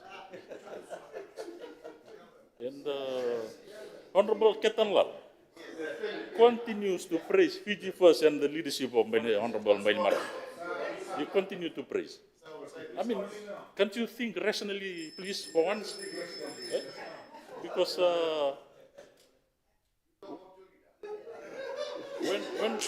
when the Bainimarama coup happened in 2006, Can the minister bring his intervention to an end, please. Yeah. So when the Bani Muramaku happened in 2006, 350 million EU funding allocated for restructuring, modernization of mills, improved farm practices and diversified livelihoods in the sugar industry was cut off. I mean, so can you think rationally instead of blindly following? Because, you know, we just need to be truthful, yeah? And Honorable Alvik Maharaj, I don't know why he's criticizing Fiji Airways, because a lot of the Fiji Airways loans is from which time? It's from Fiji First Time. He was part of it. And the directors he criticizes, the majority are commercial people, professional people, not political appointees. And it is very important that we support Fiji Airways because that is the lifeline of tourism in our nation. Thank you. Of course, Thank and you. I support I've the budget. allowed a bit of a leeway at the end just to make everybody relaxed. Right. So I thank the Honourable Raw Felipe Thuisawau, the Minister of Public Works, Meteorological Services and Transport, for his contribution. I thank you all, honourable members, for your presence and your contributions today. We will continue with the betting order tomorrow morning. So, honourable members, that brings us to the end of the sitting. You travel safely home, and I wish everyone a good night rest tonight. Parliament stands adjourned until tomorrow at 9:30 a.m.